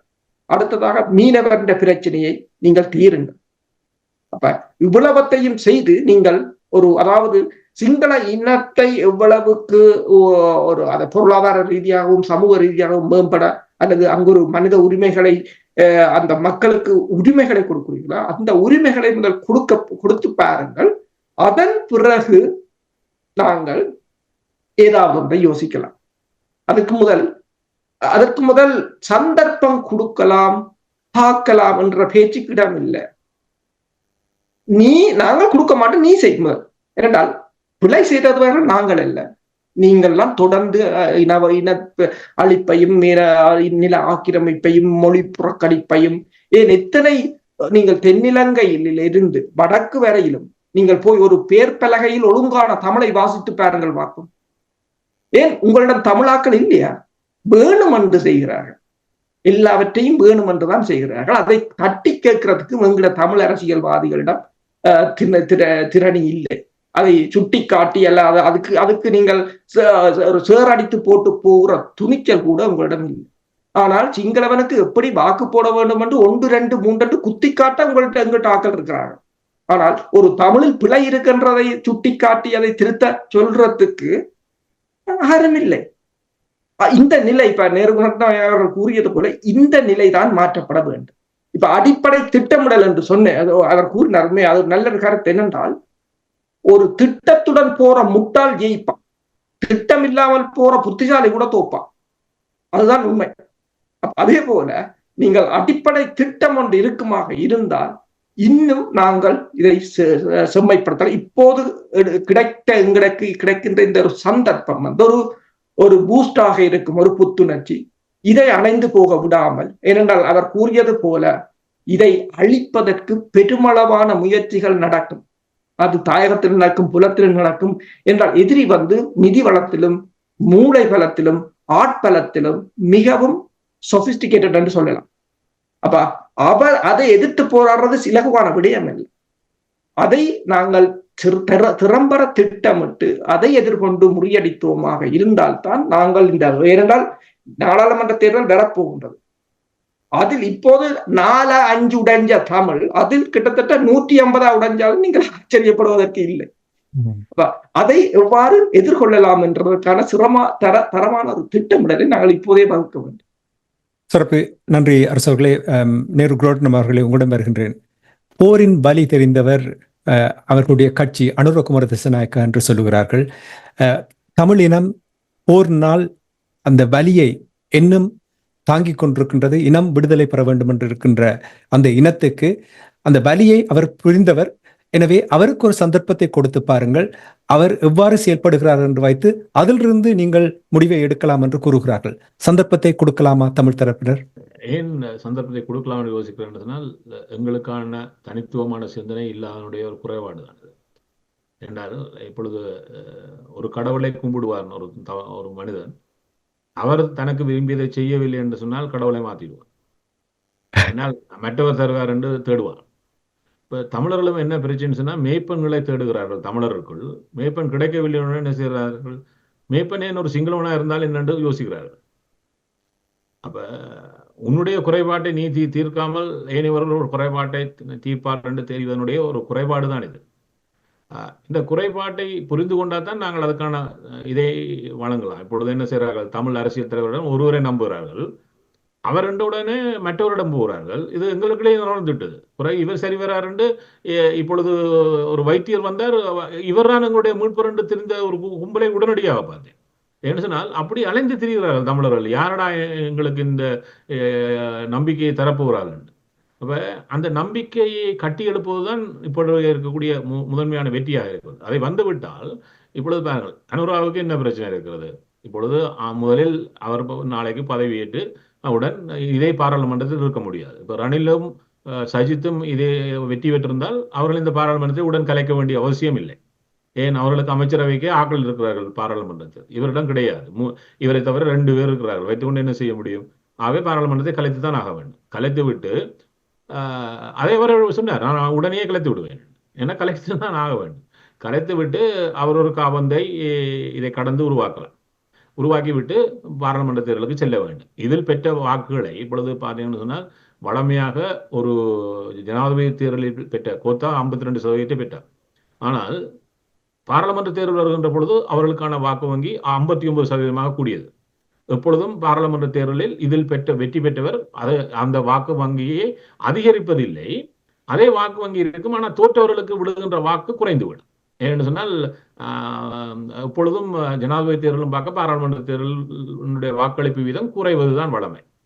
அந்த குறைவது எங்கு குறையும் சொன்னால் தோற்றவரிடம்கான வாக்க இவர்களுக்கு போட்டு என்ன பிரியோசனம் இருக்கிறது, தோக்கத்தானே போறாருன்னு சொல்லிட்டு அதில் ஒரு பகுதி விலகி கொள்ளும். அப்ப இந்த பாராளுமன்றத்தில் இப்பொழுது இதில் 50% பெறுவார்களா என்ற ஒரு கேள்வி, இதே கேள்வி எங்கு இருக்கிறதுனா பாராளுமன்றத்தில் ஒரு யாராலும் இந்த பெரும்பான்மையை, சாதாரண பெரும்பான்மையான 113 பெற முடியாது என்றால் இவர்கள் எவ்வாறு ஆட்சி அமைக்க முடியும், யார் யாருடன் இணைய முடியும் என்றால் இந்த பாராளுமன்றம் ஒரு பிளவுபட்ட மிக உச்சமான ஒரு பாராளுமன்றமாக இருக்கும். இப்ப இருக்கின்ற பொழுது இப்பொழுது அவர் தன்னை சிறப்படுத்த வேண்டும். இந்த ஆட்சி கட்டளைன்னா பல விஷயம் நடக்கும். இப்ப இந்த ஆட்சி கட்டிலிருந்து கோத்தாவை அனுப்புவதற்கு அமெரிக்கா ஒரு முயற்சி செய்த பொழுது சில விஷயங்களை செய்தார். 3 கையகப்படுத்துகிறது அமெரிக்கா. பாதுகாப்பு கட்டமைப்பை கையகப்படுத்தினால் தான் விரும்பியதை செய்யலாம். சுவேந்திர ரெட்டி சில்வா, கமல் குணரட்ன, சுரேஷ் சலியை கையகப்படுத்தினார்கள். இதே ஜேபிபியை அமெரிக்கா பயன்படுத்தியது கோத்தாவை கலைப்பதற்கு. ஏனென்றால் அமெரிக்கா ஜூலியா சங் அறகலக்கு முதலவும் சந்தித்தார் அனுரகுமாராவை, அறகலக்கு பின்னவும் சந்தித்தார். உடனடியாக அமெரிக்காவுடைய கதவை திறந்து வந்து போங்கள் என்றார்கள். இப்பொழுது இதே அனுரகுமாரா வரக்கூடாது என்று அவர்கள் ஓடித்திருந்தார்கள். எல்லாரும், இந்தியாவும் அமெரிக்காவும் ஓடித்திருந்தது. இப்பொழுது இவர்கள் 3 இன்னொன்று சொல்லுகிறேன், தபால் மூல வாக்குகள் முதலில் நேற்று வெளியே வந்தது. தபால் மூல வாக்களை பார்த்தீங்கன்னு சொன்னால் கம்பகா மாவட்டத்திலேயே 65% வாக்கை அனுரகுமாராவுக்கு விழுந்தது. கொழும்பு மாவட்டத்தில் 60% வாக்கு விழுகிறது. அப்ப ஒரு கேள்வி இருக்கிறது, யார் இந்த தபால் மூல வாக்குகளிப்பில் இவர்களுக்கு அதீத வாக்கை கொடுத்தவர்கள்? அதான் ஒரு பெரிய ஒரு அதிசயமாக இருந்த இந்த வாக்குகள் வந்து கொண்டிருந்த பொழுது, குறிப்பாக தபால் மூல வாக்குகள் வந்திருந்த பொழுது பெரிய ஒரு சுனாமியை ஏற்படுத்த போகின்ற மாதிரி இருந்தது. என்னுடைய கேள்வி என்னவென்றால், சிங்கள அரசியல் பரப்பில் நிரந்தரமாக ஒரு மாற்றம் ஒன்று வருவதற்கான ஒரு முதல் கட்ட வழியை பார்க்கிறீர்களா? அதாவது ராஜபக்ஷாக்கள் கட்டி எழுப்பி அந்த கோட்டை, உடைக்க முடியாமல் இருந்த கோட்டையை தரமட்டமாக்கி விட்டார்கள். ரணில் விக்ரமசிங்கா தான் ஒரு மீட்பராக வந்தவர் என்று கூறிய ரணில் விக்ரமசிங்காவை கலைத்து விட்டார்கள். அப்படி என்றால் அங்கே சிங்கள மக்கள் இப்பொழுது மாற்றம் வேண்டும், யாருக்கும் நாங்கள் ஒரு நிரந்தரமாக இடம் கொடுப்பதற்கு தயாரில்லை, மாற வேண்டும், நாட்டை கட்டி எழுப்ப வேண்டும் என்ற ஒரு நிலைப்பாட்டில் தான் இவ்வாறான முடிவுகளை எடுத்திருக்கிறார்களா? அவர் இப்பவும் கூட என்ன செய்யறான்னு சொன்னா, அவர்களுக்கு மாற்றத்துக்கான தெரிவாக இருந்தது பை டிஃபால்ட் தான் என்ன, வேறு யாரும் இல்லை. அதனால் டிஃபால்ட்டா அவருக்கு கொடுத்துருக்காரு. இவருக்கு அதுவும் எவ்வாறு சிந்தனை, இவருக்கு ஒரு முறையாவது கொடுத்து பார்ப்போமே, அது அவர்களுக்கும் தெரியும். அப்ப அவர்களுக்கு இருக்கக்கூடிய சவால் என்று சொன்னால், நாங்கள் மாற்றத்தை ஏற்படுத்த முடியும் என்றால் இலகு என்றால் நிச்சயமா கிடையாது, வெறும் சவால்கள் இருக்கிறது. அப்ப பாராளுமன்றத்தில் இருக்கக்கூடிய சவாலையும் இருக்கக்கூடிய ஒரு விடயம் என்று சொன்னால், இப்ப இந்த தபால் மூல வாக்களிப்பில் நீங்க சொன்ன மாதிரி எல்லா மாவட்டங்களிலும் அவர்கள் உச்சம் பெற்று வந்ததுக்கு ஒரு காரணம் யார் என்று சொன்னால், அந்த வாக்கு அளித்தவர்கள் பலர் யோசிப்பார்கள் அரசு ஊழியர்கள் இல்லை, இந்த தபால் மூல வாக்களிப்பில் பெரும் எண்ணிக்கை கொண்டவர்கள் படையினர். அதாவது 1,80,000 இராணுவம், அது 2,25,000 இப்போ 1,50,000 குறைந்து விட்டது. அதுக்கு காரணம் ஒரு இணைபவர்கள் இல்லை, இரண்டாவது பணம் இல்லை, அதனால் அது குறைந்திருக்கிறது. அப்ப 1,50,000 இராணுவம், 30,000 கடற்படை, 25,000 விமானப்படையையும் போலீசாரை சேர்த்து விட்டால் அது கிட்டத்தட்ட ஒரு 3 லட்சத்துக்கு வந்துவிடும். இவர்களுடைய வாக்குகள் பெரும்பகுதியை பெற்றுக்கொண்டவர் ஆவார். ஆனால் சாதாரண படையினரிடம் பெற்றதுதான் இவரை ஒழிய தலைவர்களுக்கு சிக்கல் இருக்கிறது. இந்த மூவரையும் இப்ப இதுல கமால் குணரட்னம் உடனடியாக, ஏன்னா அவர் செயலாளர், பாதுகாப்பு அமைச்சருடைய செயலாளர், அவர் இல்லாமல் போய் தானாக இவர்கள் நம்பிக்கையான மூவரை மாற்றியாக வேண்டிய சூழல் இருக்கிறது. இந்த மூவரையும் மாற்றுகின்ற பொழுது அது இலகுவாக கமால் குணரத்னவை இவர்கள் மீண்டும் நியமிக்காமல் விடலாம். சுரேஷ் அலியை இவர்கள் நீக்கியாக வேண்டிய தேவை இருக்கிறது. எவ்வாறு சுவேந்திர டி சில்வாவை மாற்றி தங்களுக்கு நம்பிக்கையானவரை படை வட்டாரத்தில் கொண்டு போவார்கள். இங்கு வைக்கின்ற பொழுது அவர்கள் நேரடியாக அமெரிக்காவுடனும் இந்தியாவுடனும் மோதிக்கொள்ள போகிறார்கள் மறைமுகமாக.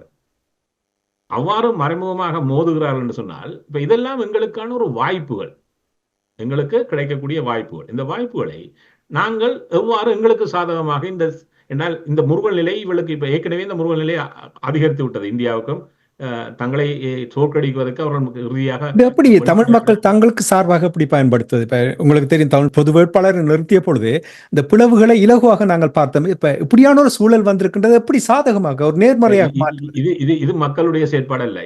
இந்த விடயங்களை கைக்கொள்வது இது திட்டமிடுவதோட இது. இப்பொழுது பாருங்கள், இப்பொழுது இவர்கள் இந்த மூவரையும் அகற்றி விட்டார்கள் அந்த பாதுகாப்பு கட்டமைப்பில் இருந்து. அது ஒரு செய்தியை மறைமுகமாக சொல்லுது. இப்பொழுது ஏன் இந்தியா வெளிப்படையாக இறங்கியது இவரை தோற்கடிப்பதற்கு? பல தமிழ் தலைவர்கள் தொடர்பு கொள்ளப்பட்டார்கள், அவர்களுக்கு செய்தி பரப்பப்பட்டது. ஏனால் எவ்வாறு, அதாவது சஜித்தை இந்தியா இந்த ஒன்றை வெளிப்படையாக சொன்னால் இந்தியாவும் அமெரிக்காவும் இந்த ஜனாதிபதி தேர்தலை கையாளுவதில் மோசமாக தோற்று விட்டார், அதான் உண்மை. ஆனால் ஏன் இறுதியாக இப்படி முனைந்து அடி வாங்கி கொண்டார்கள் என்று சொன்னால் அதில் ஒரு விடயம் இருக்கிறது என்று சொன்னால், நினைக்கிறேன் 1,700 கோடி நினைக்கிறேன் அவர்கள் தேர்தல் திணைக்களம் ஒரு வேட்பாளருக்கு அதிகபட்ச தொகையாக செலவினங்களுக்கு ஒதுக்கிய தொகை. இப்பொழுது அமெரிக்காவுக்கும் தெரியும், இந்தியாவுக்கும் தெரியும், ஏனைய நாடுகளுக்கும் தெரியும் தாங்கள் யார் யாருக்கு கொடுத்தது. ஏனால் தாங்கள் விரும்புகின்ற வேட்பாளர்களுக்கு அதிகம் கொடுப்பார்கள். ஆனால் அனுரகுமாராவுக்கு ஜேவிபி பெரும் எண்ணிக்கையிலான பணத்தை செலவழித்தது இந்த தேர்தல் காலத்தில். ஏனால் ஜனவரியிலிருந்து அவர்கள் கூட்டம் நடத்தி கொண்டிருக்கிறார்.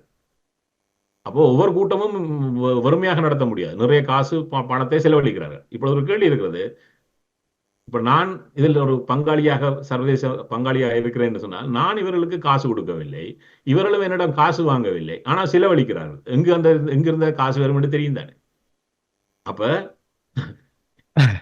இப்ப இவர்கள் ஆட்சிக்கு வந்தால் தங்களுக்கு ஆபத்து இருக்கிறது என்பதை இரண்டு தரப்பு இறுதிக்கால நேரத்தில் மிக உச்சமாக உணர்ந்து கொண்டார்கள்.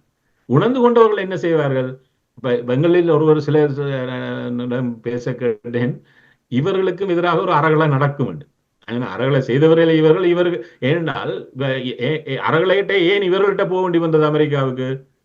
ஏன்னா இவர்களால் தான் அதை செய்ய முடியும். இப்ப ஏனையவர்களை வைத்துக் கொண்டு ஒரு அறகலை செய்ய முடியுமா? செய்ய முடியாது. அது இவர்களுக்கும் தெரியும். அப்ப இப்ப இவர்களை கடந்தும் அறகலையில் வீடு எரித்தவர்கள் வேறு யாரோ, இவர்கள் எரிக்கவில்லை. 76 பாராளுமன்ற உறுப்பினர்கள் வீடு எரித்தது அது இன்னொரு கும்பல்.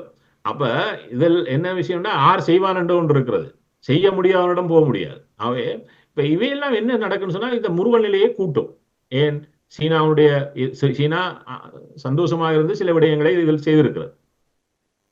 அது இப்போ இவர்களுக்கு சவாலாகிறது. இந்த சவாலாக ஒரு முருகல் நிலை இருக்கிறது அல்லவா? இந்த முருகல் நிலையை சரியாக கணக்கிட்டால், இது மக்களுடைய விடயம் அல்ல, கணக்கு விட்டு எரிய போகின்ற நெருப்பில் கொஞ்சம் எண்ணெயை ஆரண்டு ஊத்தினவர் என்று தெரியாம ஊத்து விடுவது என்று ஒன்று இருக்கிறது. அது என்ன செய்யும்? நிரந்தரமாக பகையை வளர்த்தால் எங்கேயோ ஒரு இடத்தில் வந்து சேர வேண்டும் அடைவுக்கு. அந்த அடைவு எங்களுக்கு, அதாவது அனுரகுமார திசாநாயக்கா இப்பொழுது ஒரு பக்கத்தில் விட்டுவிட்டு நாங்கள் ரணில் விக்ரமசிங்காவிடம் வருவோம். ரணில் விக்ரமசிங்கா 2 ஆண்டுகளுக்குள் அந்த நாட்டை மீட்பராக பார்க்கப்பட்ட ரணில் விக்ரமசிங்கா பொருளாதாரத்தை கட்டி எழுப்பி விட்டேன் என்று அவர் பிரச்சாரம் செய்ததும், ஏன் அந்த மக்கள் அப்படி பொருளாதாரத்தை மீட்டெடுத்தார் என்றால் ஏன் அந்த மக்கள் அவரை நிராகரித்தார்கள்? பொருளாதாரத்தை மீட்டெடுத்தது மட்டுமல்லாது என்று சொன்னது, நான் மீட்டெடுத்த என்று சொல்லவில்லை, சொன்னது மட்டுமல்லாது அதுக்கு ஒரு சிலிண்டர் சின்னத்தையும் தூக்கி கொண்டுதான் அவர் போனார். ஆனால் அந்த சென்டிமெண்ட் கூட அங்கு எடுபடவில்லை என்பதுதான் உண்மை. என்னென்று சொன்னால் சிங்கள மக்கள் தெளிவாக சொல்லி இருக்கிறார்கள், எங்களை பேக்காட்டார், அதாவது ஏமாற்ற முடியாது. சில பேர் இப்ப நான் எந்த பாசையில சொல்றேன்னா, நாங்கள் தமிழ் மக்கள் இல்ல தொடர்ந்து ஏமாறுறதுக்கு அவங்க சொல்லியிருக்கிறாங்க என்று சொல்லலாம். என்றால் தெளிவாக இந்த முறை இதில் நீங்கள் பார்த்தீங்கன்னு சொன்னால் கூடுதலான இளைஞர்கள் அந்த பல்கலைக்கழகங்கள் இதில் முக்கிய பங்கு வகித்திருக்கின்றன.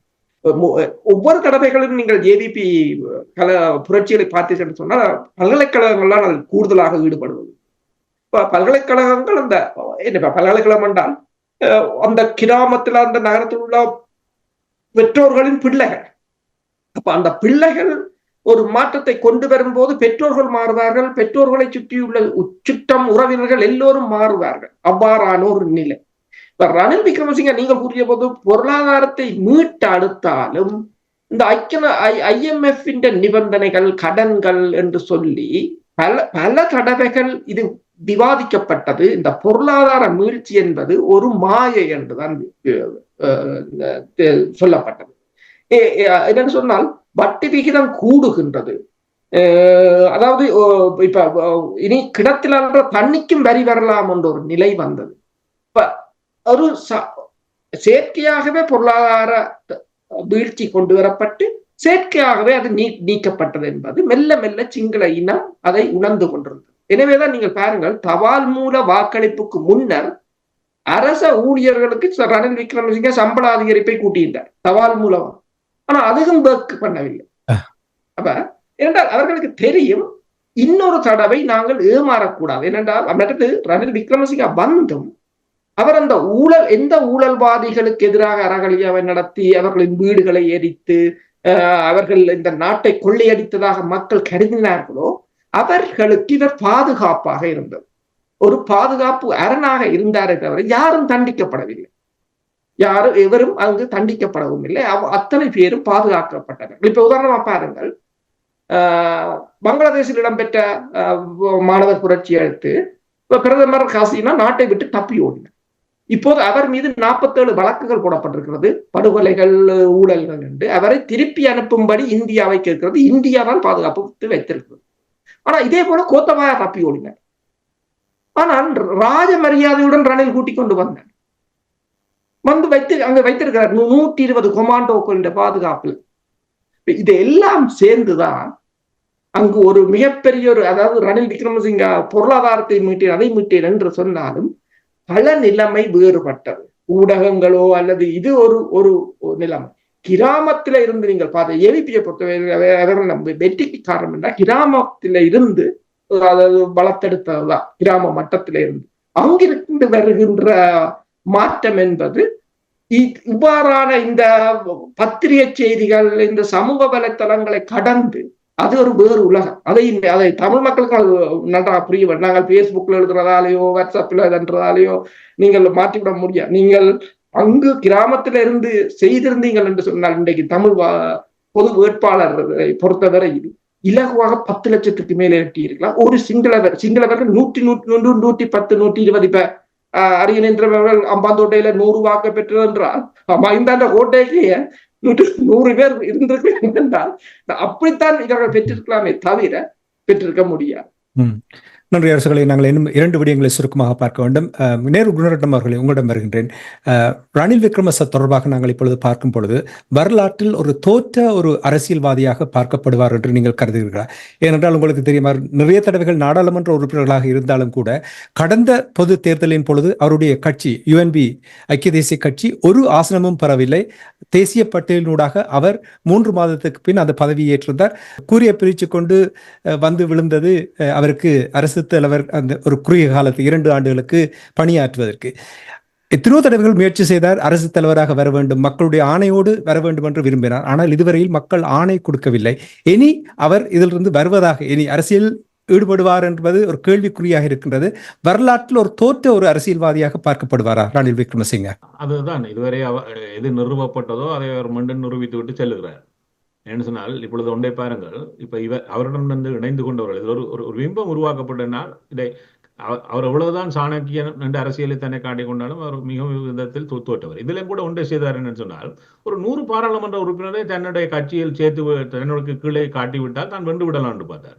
இதில் சேர்த்ததில் ஒரு 95 பேரும் 5 ஓட்டை கூட கொண்டு வந்து சேர்க்க முடியாதவர்கள், சும்மா ஒரு கதிரைக்கானவர்களை ஒழிய களத்தில் இறங்கி.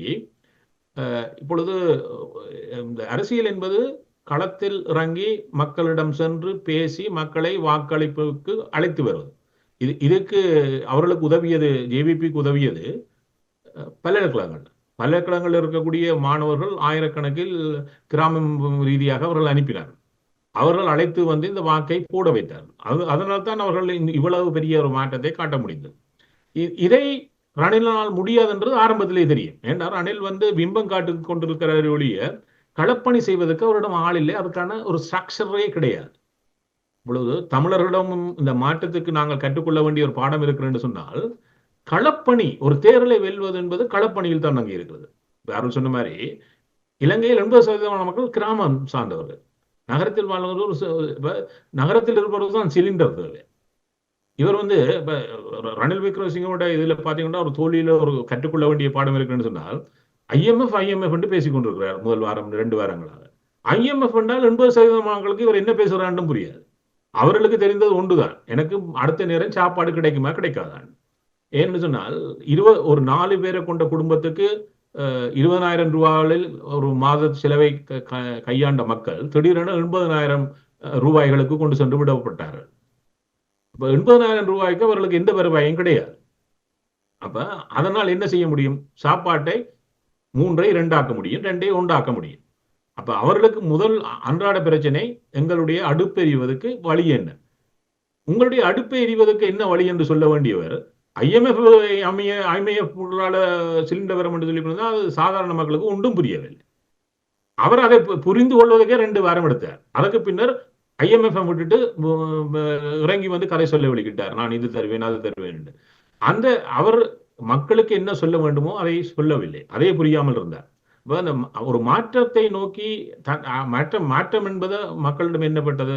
எங்களுடைய பிரச்சனைக்கு வழி சொல்லுங்கள். அந்த வழியை அவரால் சொல்ல முடியவில்லை. அப்ப அப்பொழுது மக்கள் ஒரு தீர்மானத்துக்கு வருகிறார்கள், இவர் எங்களுக்கு வேண்டாம். இது எத்தனையாவது இந்த முடிவுக்கு வருகிறார்கள். நீங்க சொன்னது போல கடந்த பாராளுமன்ற தேர்தலில் அவருடைய கோட்டையான கொழும்பு மக்களே அவருக்கு ஒரு ஆசனத்தை கூட வழங்கவில்லை. அப்பவே ஒரு காத்திரமான செய்தி அவருக்கு சொல்லிவிட்டார்கள், நீங்கள் வீட்டிலே இருந்து கொள்ளுங்கள். இல்ல, நான் வந்து மாற்றத்தை காட்டுவேன், நான் மீண்டும் வெல்வேன். அது எனக்கு எவ்வாறு இருந்தேன்னு சொன்னால், அமுதலிங்கம் இந்திய இலங்கை ஒப்பந்தம் செய்த பொழுது ஒரு கருத்தை சொன்னார் கூட்டணிக்காரருக்கு, நான் 10 மேடைகள் வரை பேசிவிட்டேன்னா நான் மீண்டும் என்றார். அதை மாதிரி கிடந்தது விவரம். என்னன்னு சொன்னால், நான் மீண்டும் ஜனாதிபதி ஆகிவிட்டேன் என்றால் ஆட்சி என்ற கையில தான் இருக்கும், அதுக்கு நான் ஒரு 100 பேரை பின்னால மந்திகளை காட்டினால் காண வேண்டும். இவர்களால் இப்பொழுது அவர்கள் என்ன செய்தார்கள்? அவர்களுக்கு ஒரு சவால் வந்துவிட்டது இவருக்கு பின்னால் வந்தவர்களுக்கு. அதுல சிலர் என்ன சொன்னார்கள் சொன்னால், மொட்டிலிருந்து வந்தவர்கள், நாங்கள் பெரும்பான்மை இங்குதான் இருக்கிறோம், அந்த கட்சியை கைப்பற்றுவோம் என்றார்கள். முடியுமா? ஏன்னா கட்சியை அப்படி கைப்பற்ற முடியாது. என்னால் அதுக்கு ஒரு தலைவரும் செயலாளர் இருக்கிறார், அவர்கள் எல்லாம் கட்சியினுடைய பொறுப்பாளர்கள், நீங்கள் எத்தனை பேரும் வெளியில போல. அதை புரிந்து விட்டதும் பிறகு என்ன செய்தார்கள்? இன்னொரு கட்சி உருவாக்க வேண்டும். என்னத்துக்கு? அவர்கள் பாராளுமன்ற தேர்தலுக்கு வேலை செய்யவில்லை, தங்களுக்கு அடுத்து வருகின்ற பாராளுமன்ற தேர்தலை தங்களுக்கு காப்பாற்றுவதற்காக கட்சியை உருவாக்கி கொண்டிருந்தார்கள் இந்த காலத்தில். அதை இப்பொழுது அறிவித்துவிட்டு நிற்கிறார்கள். அப்பொழுது சொன்னார்கள், இந்த கட்சிக்கு புதிதாக ரணில் தான் தலைவராக இருப்பார் என்று. ஆனா கட்சியை அறிவித்த பொழுது ஐக்கிய தேசிய கட்சியை அதில் ஒரு அங்கமாக அவர்கள் சேர்க்கவில்லை. ஏன்னா அவர்களுக்கு தெரியும், ஐக்கிய தேசிய கட்சியை காட்டிக்கொண்டு போனோம் என்றால் பாராளுமன்ற தேர்தலில் அவைகளுக்கு சங்கூதப்படும் வேண்டும். அப்ப அதால என்ன செய்து விட்டார்கள்? இவரையே விட்டுட்டார்கள். இப்பொழுது இவருக்கு ஒரு தொடர்ச்சி இருக்கிறதா என்பதை இந்த புதிதாக உருவாக்கப்பட்ட கட்சி இவரை சேர்த்து கொண்டு பயணிக்குமா என்பதிலேயே நாங்கள் கண்டுபிடித்து விடலாம். அதுக்கு இந்த வாரமே தெரியும். என்ன சொன்னா, இந்த வாரம் பாராளுமன்ற தேர்தல் அறிவிக்கப்பட்டவுடன் இப்பொழுது அதுக்கான தலைவராக முதல் ரணில் சொன்னார்கள். ஆனால் இப்பொழுது தினேஷ் குணவர்த்தன தான் அவருடைய தலைவர் என்று இருக்கிறார். அப்ப ரணிலுக்கான தொடர்ச்சி இருக்குமா என்பதற்கான இது முழுமையாக அவர் வீட்டுக்கு போவாரா என்பது இந்த வாரமே தெரியும். இந்த வாரம் தெரியும். நானும் வெயிட் பண்ண, நாங்கள் அதுக்கு காத்திருக்கவே இல்லை. ஏன்னால் இங்கே இல்லாவிட்டால் அவருடைய அடுத்த இலக்கு என்ன? பாராளுமன்றத்தில் நாம் பிரதமர் ஆகணும் என்று தெரியல. அதுக்கு ஒருவரும் கதவை திறக்கவில்லை என்று சொன்னால் அவர் தன்னுடைய வீட்டினுடைய கதவத்தில் திறக்க வேண்டும். ஏன்னா வேறு இடங்கள்ல அப்ப அலட்டே அவர் என்ன செய்யணும்? செத்து போன ஐக்கிய தேசிய கட்சிக்கு மீண்டும் உயிர் கொடுக்கிறேன் என்று சொன்னால் போன முறை கிடைச்ச 2 லட்சம் பாக்குறதுக்கும் கூட கிடைக்கும் போது தெரியாது. அல்லது சஜித் பிரேமதாசாவோட கூட கூட்டி சேரலாம் தானே. அவர் என்ன 2 பேரும் முகம் பாக்குறாங்களே, இவர் போன போல அவர் பதவியும் சலுகையும் என்று வந்தால் முகம் உடனடியாக பார்த்து விடுவார்கள். ஆனா அவருக்கு தெரியும் இவரை கூட்டிக் கொண்டு போனா இப்ப விழுந்த ஓட்டுலயும் அரவாசி நேரம் விட்டுட்டு போடுவாங்க. சுருக்கமாக அவர்களை உங்களிடம் வருகின்றேன். அனுரகுமார திசாநாயக்காவை பொறுத்த மட்டில் முதலாவது பரீட்சையில் சித்தி அடைந்து விட்டார். நிறைவேற்று அதிகாரம் கொண்ட ஜனாதிபதி முறைமையை முடிவுக்கு கொண்டு வருவாரா அனுரகுமார திசாநாயக்கா அவர்கள்? அது இலங்கையின் வரலாற்றில் நடைபெற்றதில்லை. உதாரணமாக நீங்கள் பார்த்தீங்கன்னு சொன்னால் சந்திரிகா பண்டார குமாரதுங்கா வரும்போது கூறினார் 24 மணித்தியாலத்தில் ஒழிப்பேன் நான் வந்ததும் என்று. பிறகும் அதற்காக அவர் போட்டியிட்டார். அதே நிலைமைதான் மஹிந்த ராஜபக்ஷவும் எல்லோரும். இது அவர்கள் கூறுகின்ற ஒரு வார்த்தையை தவிர அதை நிறைவேற்ற வேண்டும் என்று சொன்னால் அதற்கு ஒரு துணிச்சல் வேண்டும். சில சமயங்களில் அவர் அவ்வாறு சிங்கள மக்களுக்கு தான் ஒரு உண்மையா உள்ளவனாக இருக்க விரும்பினால் சில சமயங்களில் தனது ஆட்சியின் முடிவு காலத்தில் அதை நீக்கலாம். ஆனால் அந்த ஒரு துணிச்சலும் தையம் இருக்காண்டு இன்னும் இவர் இப்ப வந்திருக்கிறார். இனி இப்ப நேருகுணம் அவர்கள் கூறியது போல இந்த ஒரு வாரங்களுக்கு பல மாற்றங்கள் தெரியும். ஏனென்றால் நாடாளுமன்றத்தை அவர்கள் நடத்த முடியாது, ஒரு 2 பேரை வைத்துக் கொண்டு. அடுத்ததாக இப்போ மிச்சது எல்லாரும் ஊழல் மிக்கவர்கள். இவர் ஊழலை ஒழிப்பேன் என்றுதான் வந்திருக்கின்றார். முதலில் ஊழலை ஒழிக்க வேண்டும், அதற்கு பிறகுதான் அரசு தலைவர் தொடர்பாகவும் இவர் சிந்திக்கலாம். இதையெல்லாம் செய்வாரா என்றது ஒரு மிகப்பெரிய ஒரு சவால். ஊழலை ஒழிப்பார் என்று நீங்கள் நம்புகிறீர்கள்? குற்றமளித்தவர்களை தண்டிப்பேன் என்றும் கூட கூறினார். ஆனால் பிறகு ஒரு மாதிரி அதை சலாப்பி கொண்டு போய்விட்டார். தண்டிப்பதற்கான வாய்ப்புகள் இருக்கிறதா? அரசியல்வாதிகள் தானே. இப்ப உதாரணமாக பாத்தீங்கன்னா பக்கத்து நாடு இந்தியாவை பாருங்கள். மோடி வரும்போது 2014ஆம் ஆண்டு கூறினார், நான் வெளிநாடுகளில் இருக்கின்ற கருப்பு பணத்தை எல்லாம் எடுத்து கொண்டு வந்து ஒவ்வொருத்த அக்கௌண்ட்லும் 10 லட்சம் வந்து விடும் என்று. இன்று வரையும் பார்த்து கொண்டிருக்கிறார்கள், ஒரு 10% விழவில்லை. இன்னும் இந்தியாவில் கோடீஸ்வரர்கள் கூடிக்கொண்டு போகிறார்கள். எத்தனையோ ஆயிரம் கோடியில் அது எத்தனையோ ஆயிரம் மக்கள் பட்டினியில் இருக்கிறார்கள், வறுமை கோட்டின் கீழ் இருப்பார்கள் தான் யுஎன்ஏ. 1000 கோடியில் ராமர் கோவிலை கட்டுகிறார்கள். அவர் அந்த இப்ப அல் ஜசீராவில போட்ட தகவலின்படி அந்த ராமர் கோயில இருந்த விளக்குகளையும் களவெடுத்து கொண்டு போட்டாங்கன்னு சொல்லி அப்படியான ஒரு நாடு. அப்ப 2 நாடும் ஒரு ஊழலில் திளைத்து போறேன். ஏண்டா ஊழலை நீங்கள் ஒழிக்கிட்டால் அரசு தலைவரை போட்டாலும் போடுவார்கள். இப்ப ஹெய்ட்டில ஒண்ணு நடந்த ஹெய்ட்டில இப்ப ஹெய்ட்டி வந்து அது ஒரு என்ன ரவுடி கும்பல் நாடு மாதிரி போயிட்டு அரசு தலைவர் படுத்திருக்கேக்க ஒரு சுமார் குரூப் வந்து 80 தரம் சுட்டிருக்கிறாங்க அவரை உள்ளே பூந்து என்று சொன்னால் அந்த அவ்வாறான ஒரு நிலையை கூட இரண்டால் இது பணம் ட்ரக்ஸ் சம்பந்தப்பட்ட விடயம் தானே. இதை கையாள்வது என்பதற்கு ஏடிபி வந்து அதுக்கு ஒரு என்னன்னு சொல்வது ஒரு அல்லது இவர்களும் ஒரு கடும் போக்கான நிலைக்கு மாறுவார்களாக இருந்தால்தான் அதனை சாதிக்க முடியும். இல்ல, அவர்களுடைய தேர்தல் விஞ்ஞாபனத்தில் நிறைய விடயங்களை, அதாவது இந்த நாட்டில் மக்கள் எதிர்நோக்குகின்ற விடயங்களை சுட்டிக்காட்டி அவற்றை தாங்கள் ஏதோ விதத்தில் அதை நிறைவேற்றுவோம் என்றுதான் கூறுகிறார்கள். அதில் ஊழலை அளிப்பது, முக்கியமாக குற்றமளித்தவர்களுக்கு தண்டனை கொடுப்பது குறிப்பாக சுட்டிக்காட்டியிருந்தார். இது நிறைவேற்றுவது எவ்வளவு சவாலாக இருக்கும்? ஒருவேளை இப்ப சீனாவில் நிறைவேற்றுகிறார்கள். இவர்கள் சீனா பாணியில் தான் அரசை கொண்டு நடத்த போகிறார்கள்.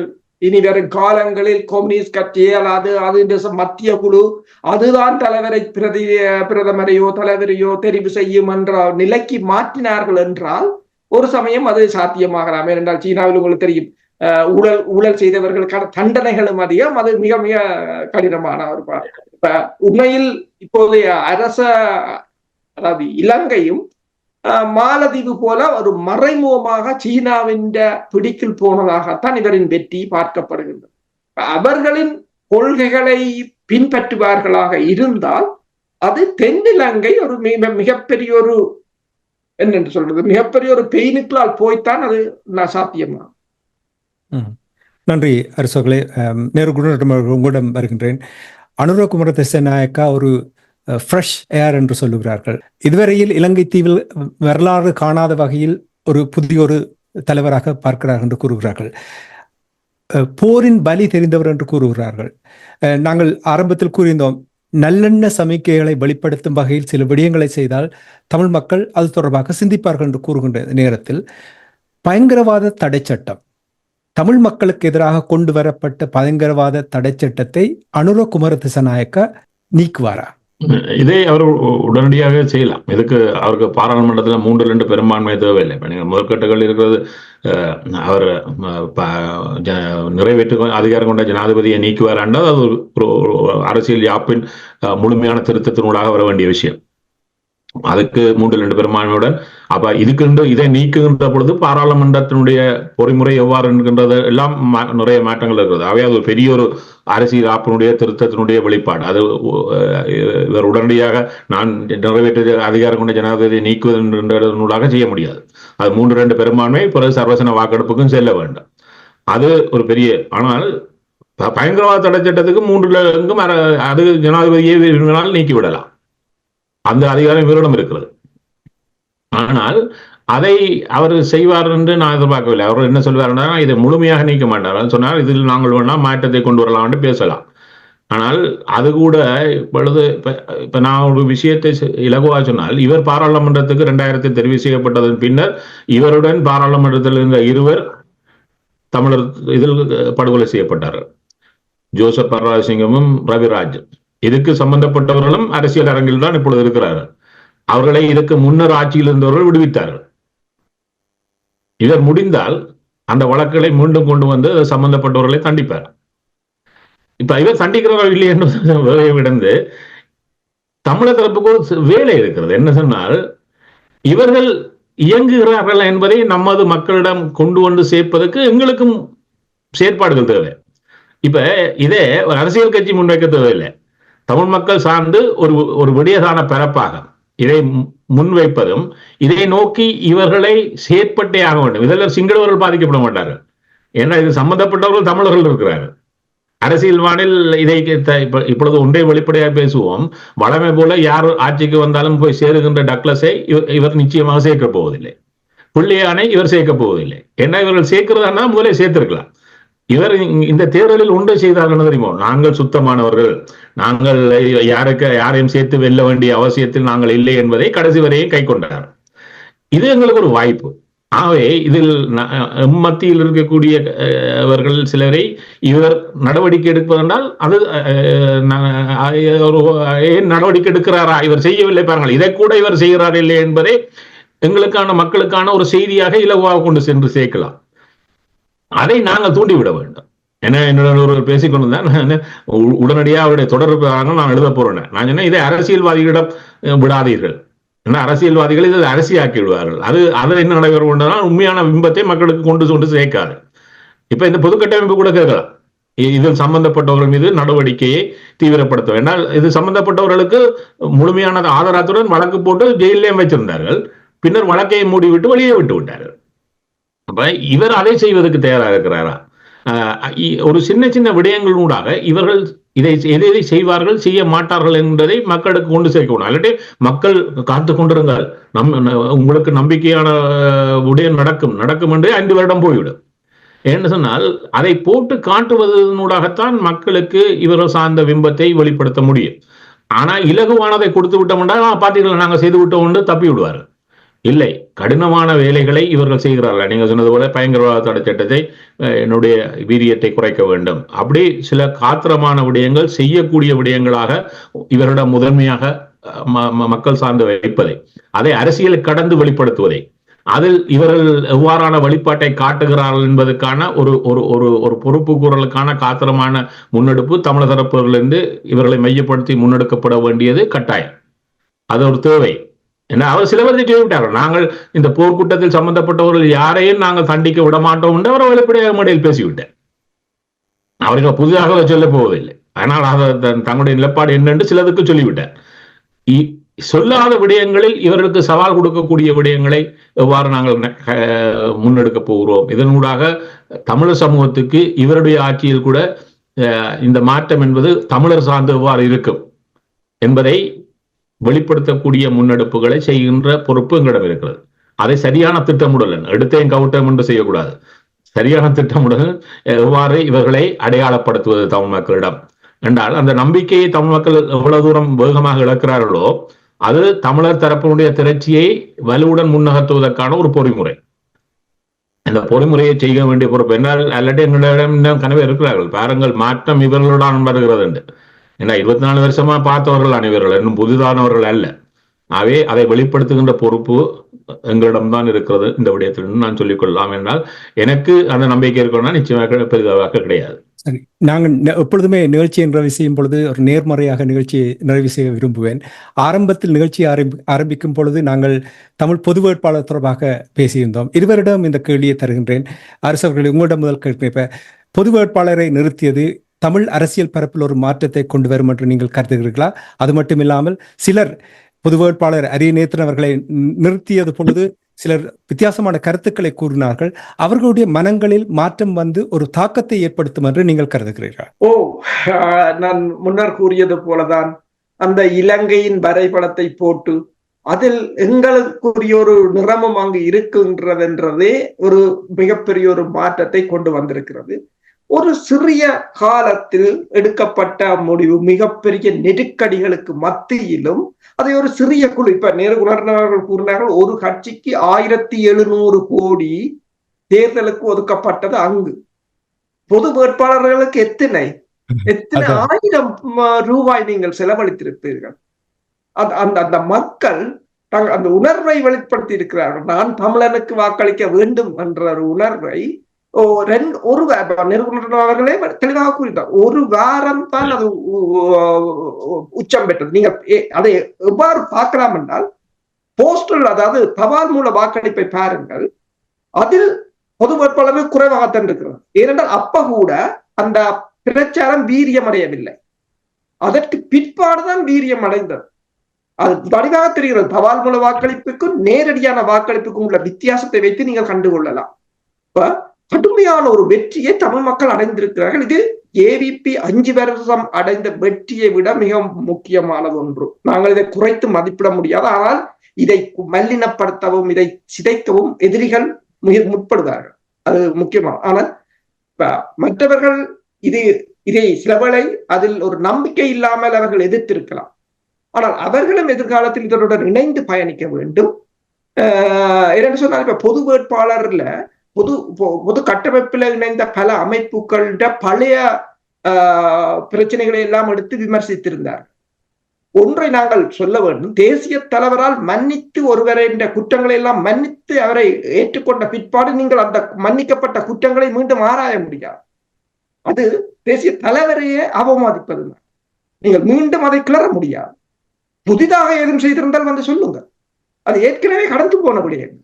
ஆனால் இவர்கள் அதையெல்லாம் எடுத்த பிற்பாடு மக்கள் அதை வாக்களித்தது என்பது இது ஒரு தமிழர்களுக்கு உண்மையாக கிடைத்த வெற்றி. இது 2 மகிழ்ச்சி. சிங்கள தேசம் மிகப்பெரிய ஒரு சவாலை எதிர்கொள்ள போகிறது. அங்கு அடுத்தது தமிழர் தேசம் தனியாக நிற்கின்றது. அதுவும் சில மக்களுடைய மனங்கள் மாறும் என்று நீங்கள் நம்புகிறீர்களா?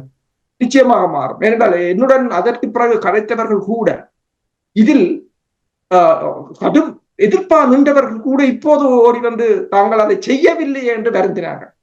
அமைப்புகள் கூட, பல அமைப்புகள் கூட தாங்கள் அதை செய்யவில்லை என்று வருந்தினார்கள். இப்போது என்று சொன்னால் இப்போது அவர்களுக்கு அது விளங்குகின்றது. என்றால் சிங்களவனுக்கு தமிழற்ற வாக்கு தேவையும் இல்லை என்பதும் தெளிவுகின்றது. நாங்கள் ஏன் அங்கு போட்டோம் என்றும் அவர்கள் உணர்கிறார்கள்.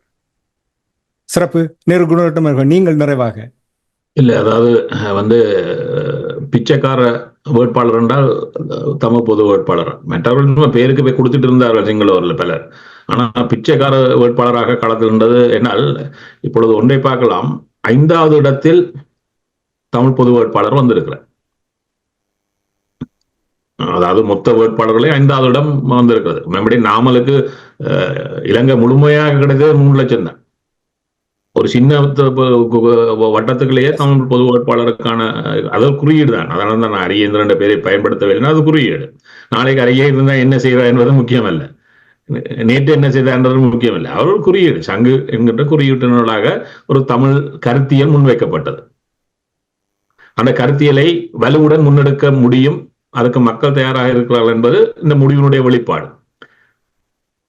இதுல இன்னொரு விடயம் சொன்னால், சிலர் இதை பைசரி போன்ற இந்த தேர்தலில் கலந்து கொள்ளக்கூடாது என்றார்கள். அவர்கள் 3வது தடவையாக ஒரே விடயத்தை வைத்து தோற்று போயிருக்கிறார்கள். 2015 மக்கள் ஏற்றுக்கொள்ளவில்லை அந்த கருத்தியலை, 2019 ஏற்றுக்கொள்ளவில்லை, 2024 ஏற்றுக்கொள்ளவில்லை. ஒரு முறை ஒரு மக்கள் தமிழ் சார்ந்த ஒரு முன்னெடுப்பு என்பது மக்களுடைய மன ஓட்டங்களை புரிந்து கொண்டு நகர்வது. இப்ப மக்கள் சில நேரம் தவறாக கூட சிந்திக்கலாம். தலைமை சொல்லும் அவர்களுடன் சென்றுதான் அவர்களை அந்த சரியான இடத்துக்கு அழைத்து வரணும் ஒழிய, நான் விலத்தி நின்று கொண்டு இதுதான் சரியான இடம் என்று சொல்லிக் கொண்டிருந்தால் ஒரு நாளும் உதவும் வர மாட்டார்கள். அவர் எங்களை கடந்து எங்கே போடுவார்கள். அது அரசியல் முன்னெடுப்பும் இல்லை. அதை இவர்கள் எப்பொழுது புரிந்தார்? ஒரு தொலைக்காட்சியில் பேசுகின்ற பொழுது கேட்டார்கள், நீங்க 2 முறை இதை கோரிக்கை வைத்தீர்களே, மக்கள் நிராகரித்து விட்டார்கள் என்ன? ஆம் என்றார்கள். அப்ப நிராகரித்து விட்டவர்கள் ஏன் 3ஆம் தரம் வைக்கிறீர்கள் என்பதற்கு ஏதாவது பதில் இருக்கிறதா என்றால், யாழ்ப்பாணம் மாவட்டத்தில் கடந்த முறையிலும் பார்க்க, என்ன யாழ்ப்பாணம் மாவட்டத்தில் தான் அவர்கள் ஆலோசனையும் இருக்கிறார்கள், மற்ற இடங்கள் கிடையாது. கடந்த முறை பார்த்தீங்கன்னா யாழ்ப்பாணம் மாவட்டத்தில் அதிகரித்த வாக்குப்பதிவாக 3,71,000 வாக்குகள் போன முறை கடந்த வருடம். இந்த முறை அது 3,91,000. இன்னும் 20,000 மக்கள் கூட வாக்களித்திருக்கிறார்கள் யாழ்ப்பாணத்தில். அப்படின்னு சொன்னால் உங்களை மக்கள் கடந்து தானே போகிறார்கள். அப்ப நீங்கள் பாருங்கள், 2029 இருந்தாலும் அவர்கள் என்ன சொல்லுவார்கள்? பைசரிக்கணும்னு நான் சொல்ல போறீர்கள். அப்ப நீங்கள் ஒரு எண்ணத்தை கற்றுக்கொள்கிறீர்கள். இப்ப நாங்கள் எங்கேயோ மக்களை அழைத்து செல்லணும்னு சொன்னால் அவருடன் சேர்ந்து தானே பயணிக்க வேண்டும். அப்ப மக்கள் உங்களை கடந்து பயணிக்கிறார்கள் சொன்னால் அதை எவ்வாறு எங்களுக்காக லாபமாக பயன்படுத்துவது என்கின்ற ஒரு பொறுமை இருக்கிறது. இன்னொன்று இருக்கிறது, இந்த இதுக்கு பின்னர் நிறைய விடயங்கள் நாங்கள் இந்த களத்தை நகர்த்துவதற்காக சிந்திக்க வேண்டியிருக்கிறது. இது உடனடியாக சவாலுக்கு வரப்போகிறது. இந்த சவாலை கடந்தும் இதை எவ்வாறு நகர்த்துவது என்றால், இதுக்குள்ள இருக்கக்கூடிய பல பழக்கங்களுக்கு தெரிகிறது. ஆனால் எங்களுக்கும் ஒரு மாற்றம் தேவைப்படுகிறது என்பது மக்களுக்கான நம்பிக்கை. அந்த நம்பிக்கையை எவ்வாறு வலுப்படுத்துவது, இதில் எந்தெந்த அணிகள் சேர்க்கப்படுவது என்னால் எங்களிடம் ஒரு வரலாறு இருக்கிறது. இலங்கையினுடைய பாராளுமன்றத்தில் அதிகூடிய வயதை கொண்ட தமிழ் பாராளுமன்ற உறுப்பினர்களை கொண்டவர்கள் தமிழர்கள் என்ற ஒரு இதை என்றோம். இதுல என்ன பெருமை இருக்குன்னே தெரியவில்லை. ஏன்னா நான் பாராளுமன்றத்தை சேர்ந்தா சாகும் வரையும் பாராளுமன்ற உறுப்பினராக இருக்கணும். அப்ப என்னென்று மாற்றம் பெறும் எங்கள்கிட்ட? இதான் நாங்கள் பலிப்பது. இப்ப இதை எங்களிடம் என்ன, இதை பற்றி யாரும் பேசவில்லை அவர் இருக்கின்ற பொழுது. இப்பொழுது அப்ப இதுல என்ன ஒரு விடயம் இருக்குன்னு சொன்னால், நாங்கள் இப்பொழுது பாருங்கள், அதை கடந்து விட்டால் அடுத்த ஒருவர் இருக்கிறார். அவர் சொல்லுகிறார், நான் உள்ளே சென்று தமிழர் விடுதலைக்காக வாக்களித்து விட்டு வந்தேன். அது என்ன வாக்குன்றதே அவர் சொல்ல முடியவில்லை. ஏன்னால் அவருக்கு கூட அது பயம், அதை வெளிப்படையாக சொல்லுவதுங்க. அப்ப நீங்கள் என்னென்ன ஐயா தலைவராக இருக்க போறீங்க? அப்ப இவர்கள் அல்ல, இந்த மாற்றத்தினுடைய வெளிப்பாடாக எவ்வாறு தமிழர்கள் செல்ல வேண்டும் என்பதற்கான கதவு திறக்கப்பட்டிருப்பதை எவ்வாறு நாங்கள் பயன்படுத்த போகிறோம் என்பதுதான் எங்களுக்கு முன்னால் இருக்கக்கூடிய சவால். அதை சரியாக இந்த மக்களை அழைத்து செல்லுகின்றதும், இந்த மாற்றத்துக்கான வெளிப்பாடு எவ்வாறு தமிழர் சமூகத்தில் ஒருங்கமைக்கப்படுகிறது என்பதையும் காட்ட வேண்டிய தேவை. ஏன்னா ஜேவிபி கூட்டத்தில் நீங்க பார்த்திருப்பீர்கள், இளையவர்கள் பேசினார்கள் மேடையில் இருந்து கொண்டு. ஃபுல்லா குர்தா போட்டிருந்த முஸ்லிம் இளைய பெண்ணும் பேசுகிறார். அவர்களோட ஒரு செய்தியை அந்த மக்களுக்கு சொல்ல முனைகிறார்கள். நீங்கள் இந்த உடுப்போட இருந்தா கூட எங்களுக்கு பிரச்சனை இல்லையா? அப்ப தமிழர்களுடைய விடயத்தில் இந்த மேடைகள் கடைசியாக கிட்டுப்பூங்கா நடந்த மேடையில் இருந்ததை பார்த்து நான் சிரித்து கொண்டிருக்கிறேன். ஒருவர் எங்களை மூத்தவர் ஒருவர் விழிக்கிறார், இவர் யார் தெரியுமா என்று சொல்லி. இன்னொன்றே சொல்லுகிறேன், இப்ப எங்களுக்கு பல விடயங்கள் சொல்ல முடியாத தோழர் இருந்தாலும் அதை கனகாலம் ஒழிக்க முடியாது. நான் முன்னரும் சொல்லியிருக்கிறேன். இப்ப நாங்கள் இந்த கூட்டமைப்பில் இருந்த கட்சியில் ஒருவரை சேர்க்கின்ற பொழுது 2002 கூப்பிட்டு பேசுகின்ற பொழுது அவர் ஒருவர் சொன்னாராம், தலைமையிடம் சொன்னது, அவரை சொன்னது தான் சொல்லுகிறேன், நம்ம இங்க வந்து சேர்ந்தால் எங்களுக்கு காசு தருவார் நிப்பாட்டி போடுவார். என்ன தான் கேட்டா, எவ்வளவு காசு தருவேன்? 25 லட்சம் மாசம் தருகிறான். நான் அந்த காசை தருகிறேன், அந்த காசை வாங்கி கொண்டா நீங்க வந்து சேர்ந்தவர். அப்ப தமிழ் தேசியத்துக்கு அவர் பேசிய விலை 25 லட்சம். ஆனா இன்று அவர்கள் தமிழ் தேசியம் பேசுகிறீர்கள். அப்ப அங்கேயே 25 லட்சம் வாங்கின நீங்கள் இன்றைக்கு புனிதர்கள் போல பேசுகின்றவர்கள் உங்களுக்கு இருக்கிறார்கள். இப்ப இவர்களிடம் போய் இதை பற்றி பேசினால் அப்ப இவர்களை நம்பி நாங்கள் பயணிக்க முடியுமா என்பதுதான் கேள்வி. அப்ப நாங்கள் இதை கடந்த தளத்தை உருவாக்கினால் இவர்களை எல்லாத்தையும் தூக்கி கரையில விட்டுட்டு மக்கள் வருவார்கள். அப்ப எங்களிடம் இருக்கக்கூடிய கேள்வி என்ன சொன்னால், இதுக்கு என்னத்தை நாங்கள் திட்டமிட்டு நகர்த்த போகிறோம்? இதுக்கு நிறைய சவால்கள் இருக்கிறது. இந்த சவால்களை கடந்து மீண்டும் ஒரு நம்பிக்கையை மக்களிடம் இது உருவாக்கி இருக்கிறது. இந்த நம்பிக்கை உடனடியாக சிதைந்து போவதற்கான வாய்ப்பு எங்கள் கண் முன்னால் தெரிகிறது இந்த வாரமே. இல்லை, ஏன்னா மக்கள் இப்பொழுதுமே என்ன எதிர்பார்ப்பார்கள், இந்த பாராளுமன்ற தேர்தலில் இவர்கள் என்ன செய்ய போறாங்க? அது ஒரு விச பரீட்சைக்குள்ளே வரப்போகிறோம். இந்த விச பரீட்சையை கடந்துதான் ஆக வேண்டும். கடந்தோம் என்றால் அடுத்தடுத்த கட்டங்களை நோக்கி நகர்த்தலாம். இன்னொன்று இருக்கிறது, இந்த பொது கட்டமைப்பு வெறுமையாக தமிழ் அரசியலுக்கானது மட்டுமாக இருக்க முடியாது. தமிழுடைய வாழ்வியலில் முக்கியமான பொருளாதாரம், சுகாதாரம், கல்வி என்ற எல்லா விடயங்களிலும் அது தன்னுடைய காலை பதிக்குமாக இருந்தால் அது வெற்றிகரமாக இந்த சமூகத்தில் பல வடிவங்களில் நம்பிக்கையை உருவாக்கி இந்த சமூகத்தை அது அழைத்து செல்லும். அதற்கான வடிவங்கள் தெரிகிறது. அதை இது எவ்வாறு வலுப்படுத்த போகிறோம் என்பது எங்கள் அனைவருக்கு முன்னால் இருக்கக்கூடிய பணியாக நாங்கள் இங்கு சொல்லிக்கொள்ளலாம். நம்பிக்கை நம்பிக்கை நம்பிக்கை என்று இருவருமே அடிக்கடி கூறினீர்கள். அந்த நம்பிக்கையை தமிழ் மக்கள் கையில் எடுத்து ஒரு அடிமட்டத்திலிருந்து திட்டமிடுதலை சிறப்பாக செயல்படுத்த வேண்டும். அடிக்கடி நாங்கள் கூறுவோம், ஒரு ஃப்ரேம் ஒர்க் இருக்க வேண்டும் என்று கூறுவோம். அந்த ஃப்ரேம் ஒர்க்கை, அந்த திட்டமிடுதலை சரியாக செயல்படுத்துவார்களாக இருந்தால் நான் நினைக்கின்றேன் எதிர்பார்க்கின்ற அந்த வேணுவாவை அடைவதற்கு நீண்ட காலம் தேவையில்லை. ஜேவிபியினுடைய நிலைப்பாடுகளை நீங்கள் இருவருமே சிறப்பாக கூறினீர்கள். நேரு குணரட்னம் அவர்களே, அருஸ் அவர்களே, உண்மையிலே fascinating discussion. I really enjoyed. எனக்கு மிக மகிழ்ச்சியாக இருந்தது. இந்த 1.5 மணி நேரமும் இருவரிடம் இருந்து உங்களுடைய கருத்துக்களை கேட்கும் பொழுது மிகவும் மிகவும் சிறப்பாக இருந்த ஒரு புத்துணர்ச்சியை தருகின்றது. இதிலிருந்து எங்களுடைய மக்கள் நிறைய விடயங்களை கற்றுக்கொண்டு மாற்றங்களை ஏற்படுத்துவதற்கு அவர்களும் தங்களுடைய பங்களிப்பை செய்வார்கள் என்று கூறிக்கொண்டு இன்றைய அரசியல் கலை நிகழ்ச்சியை தொடர்ந்து நிறைவு கொண்டு வருவோம். நன்றி, வணக்கம் அரசு அவர்களே. நன்றி, வணக்கம் நேரு குணரட்னம் அவர்களே. நன்றி. நன்றி. உயிரோடு தமிழோடு இணைந்திருக்கிறீர்கள். ILC தமிழ் உயிரோடு தமிழில் நேரடி நிகழ்ச்சி இணைந்திருக்கிறீர்கள். இதுவரை நேரமும் அரசியல் கலை நிகழ்ச்சியில் இணைந்திருந்தீர்கள். அன்பர்களே, நடந்து முடிந்த தேர்தல் தொடர்பான விடயங்களை இங்கே கனடாவிலிருந்து ஆய்வாளர் நேரு குணரட்னம் அவர்களும் பிரித்தானியாவிலிருந்து போரியல் ஆய்வாளர் அரசு அவர்களும் இணைந்து தங்களுடைய கருத்துக்களை இங்கே பகிர்ந்து கொண்டிருந்தார்கள். இருவருக்கும் நன்றியை கூறிக்கொண்டு அன்பர்களே, நிகழ்ச்சியில் தொடர்ந்து வருகின்றது தத்துவ பாடல்கள் இடம்பெற இருக்கின்றது. அதனைத் தொடர்ந்து மறு ஒலிபரப்பினை அன்பர்கள் கேட்கலாம். இது அனைத்துலக உயிரோடை தமிழ் ILC தமிழ்.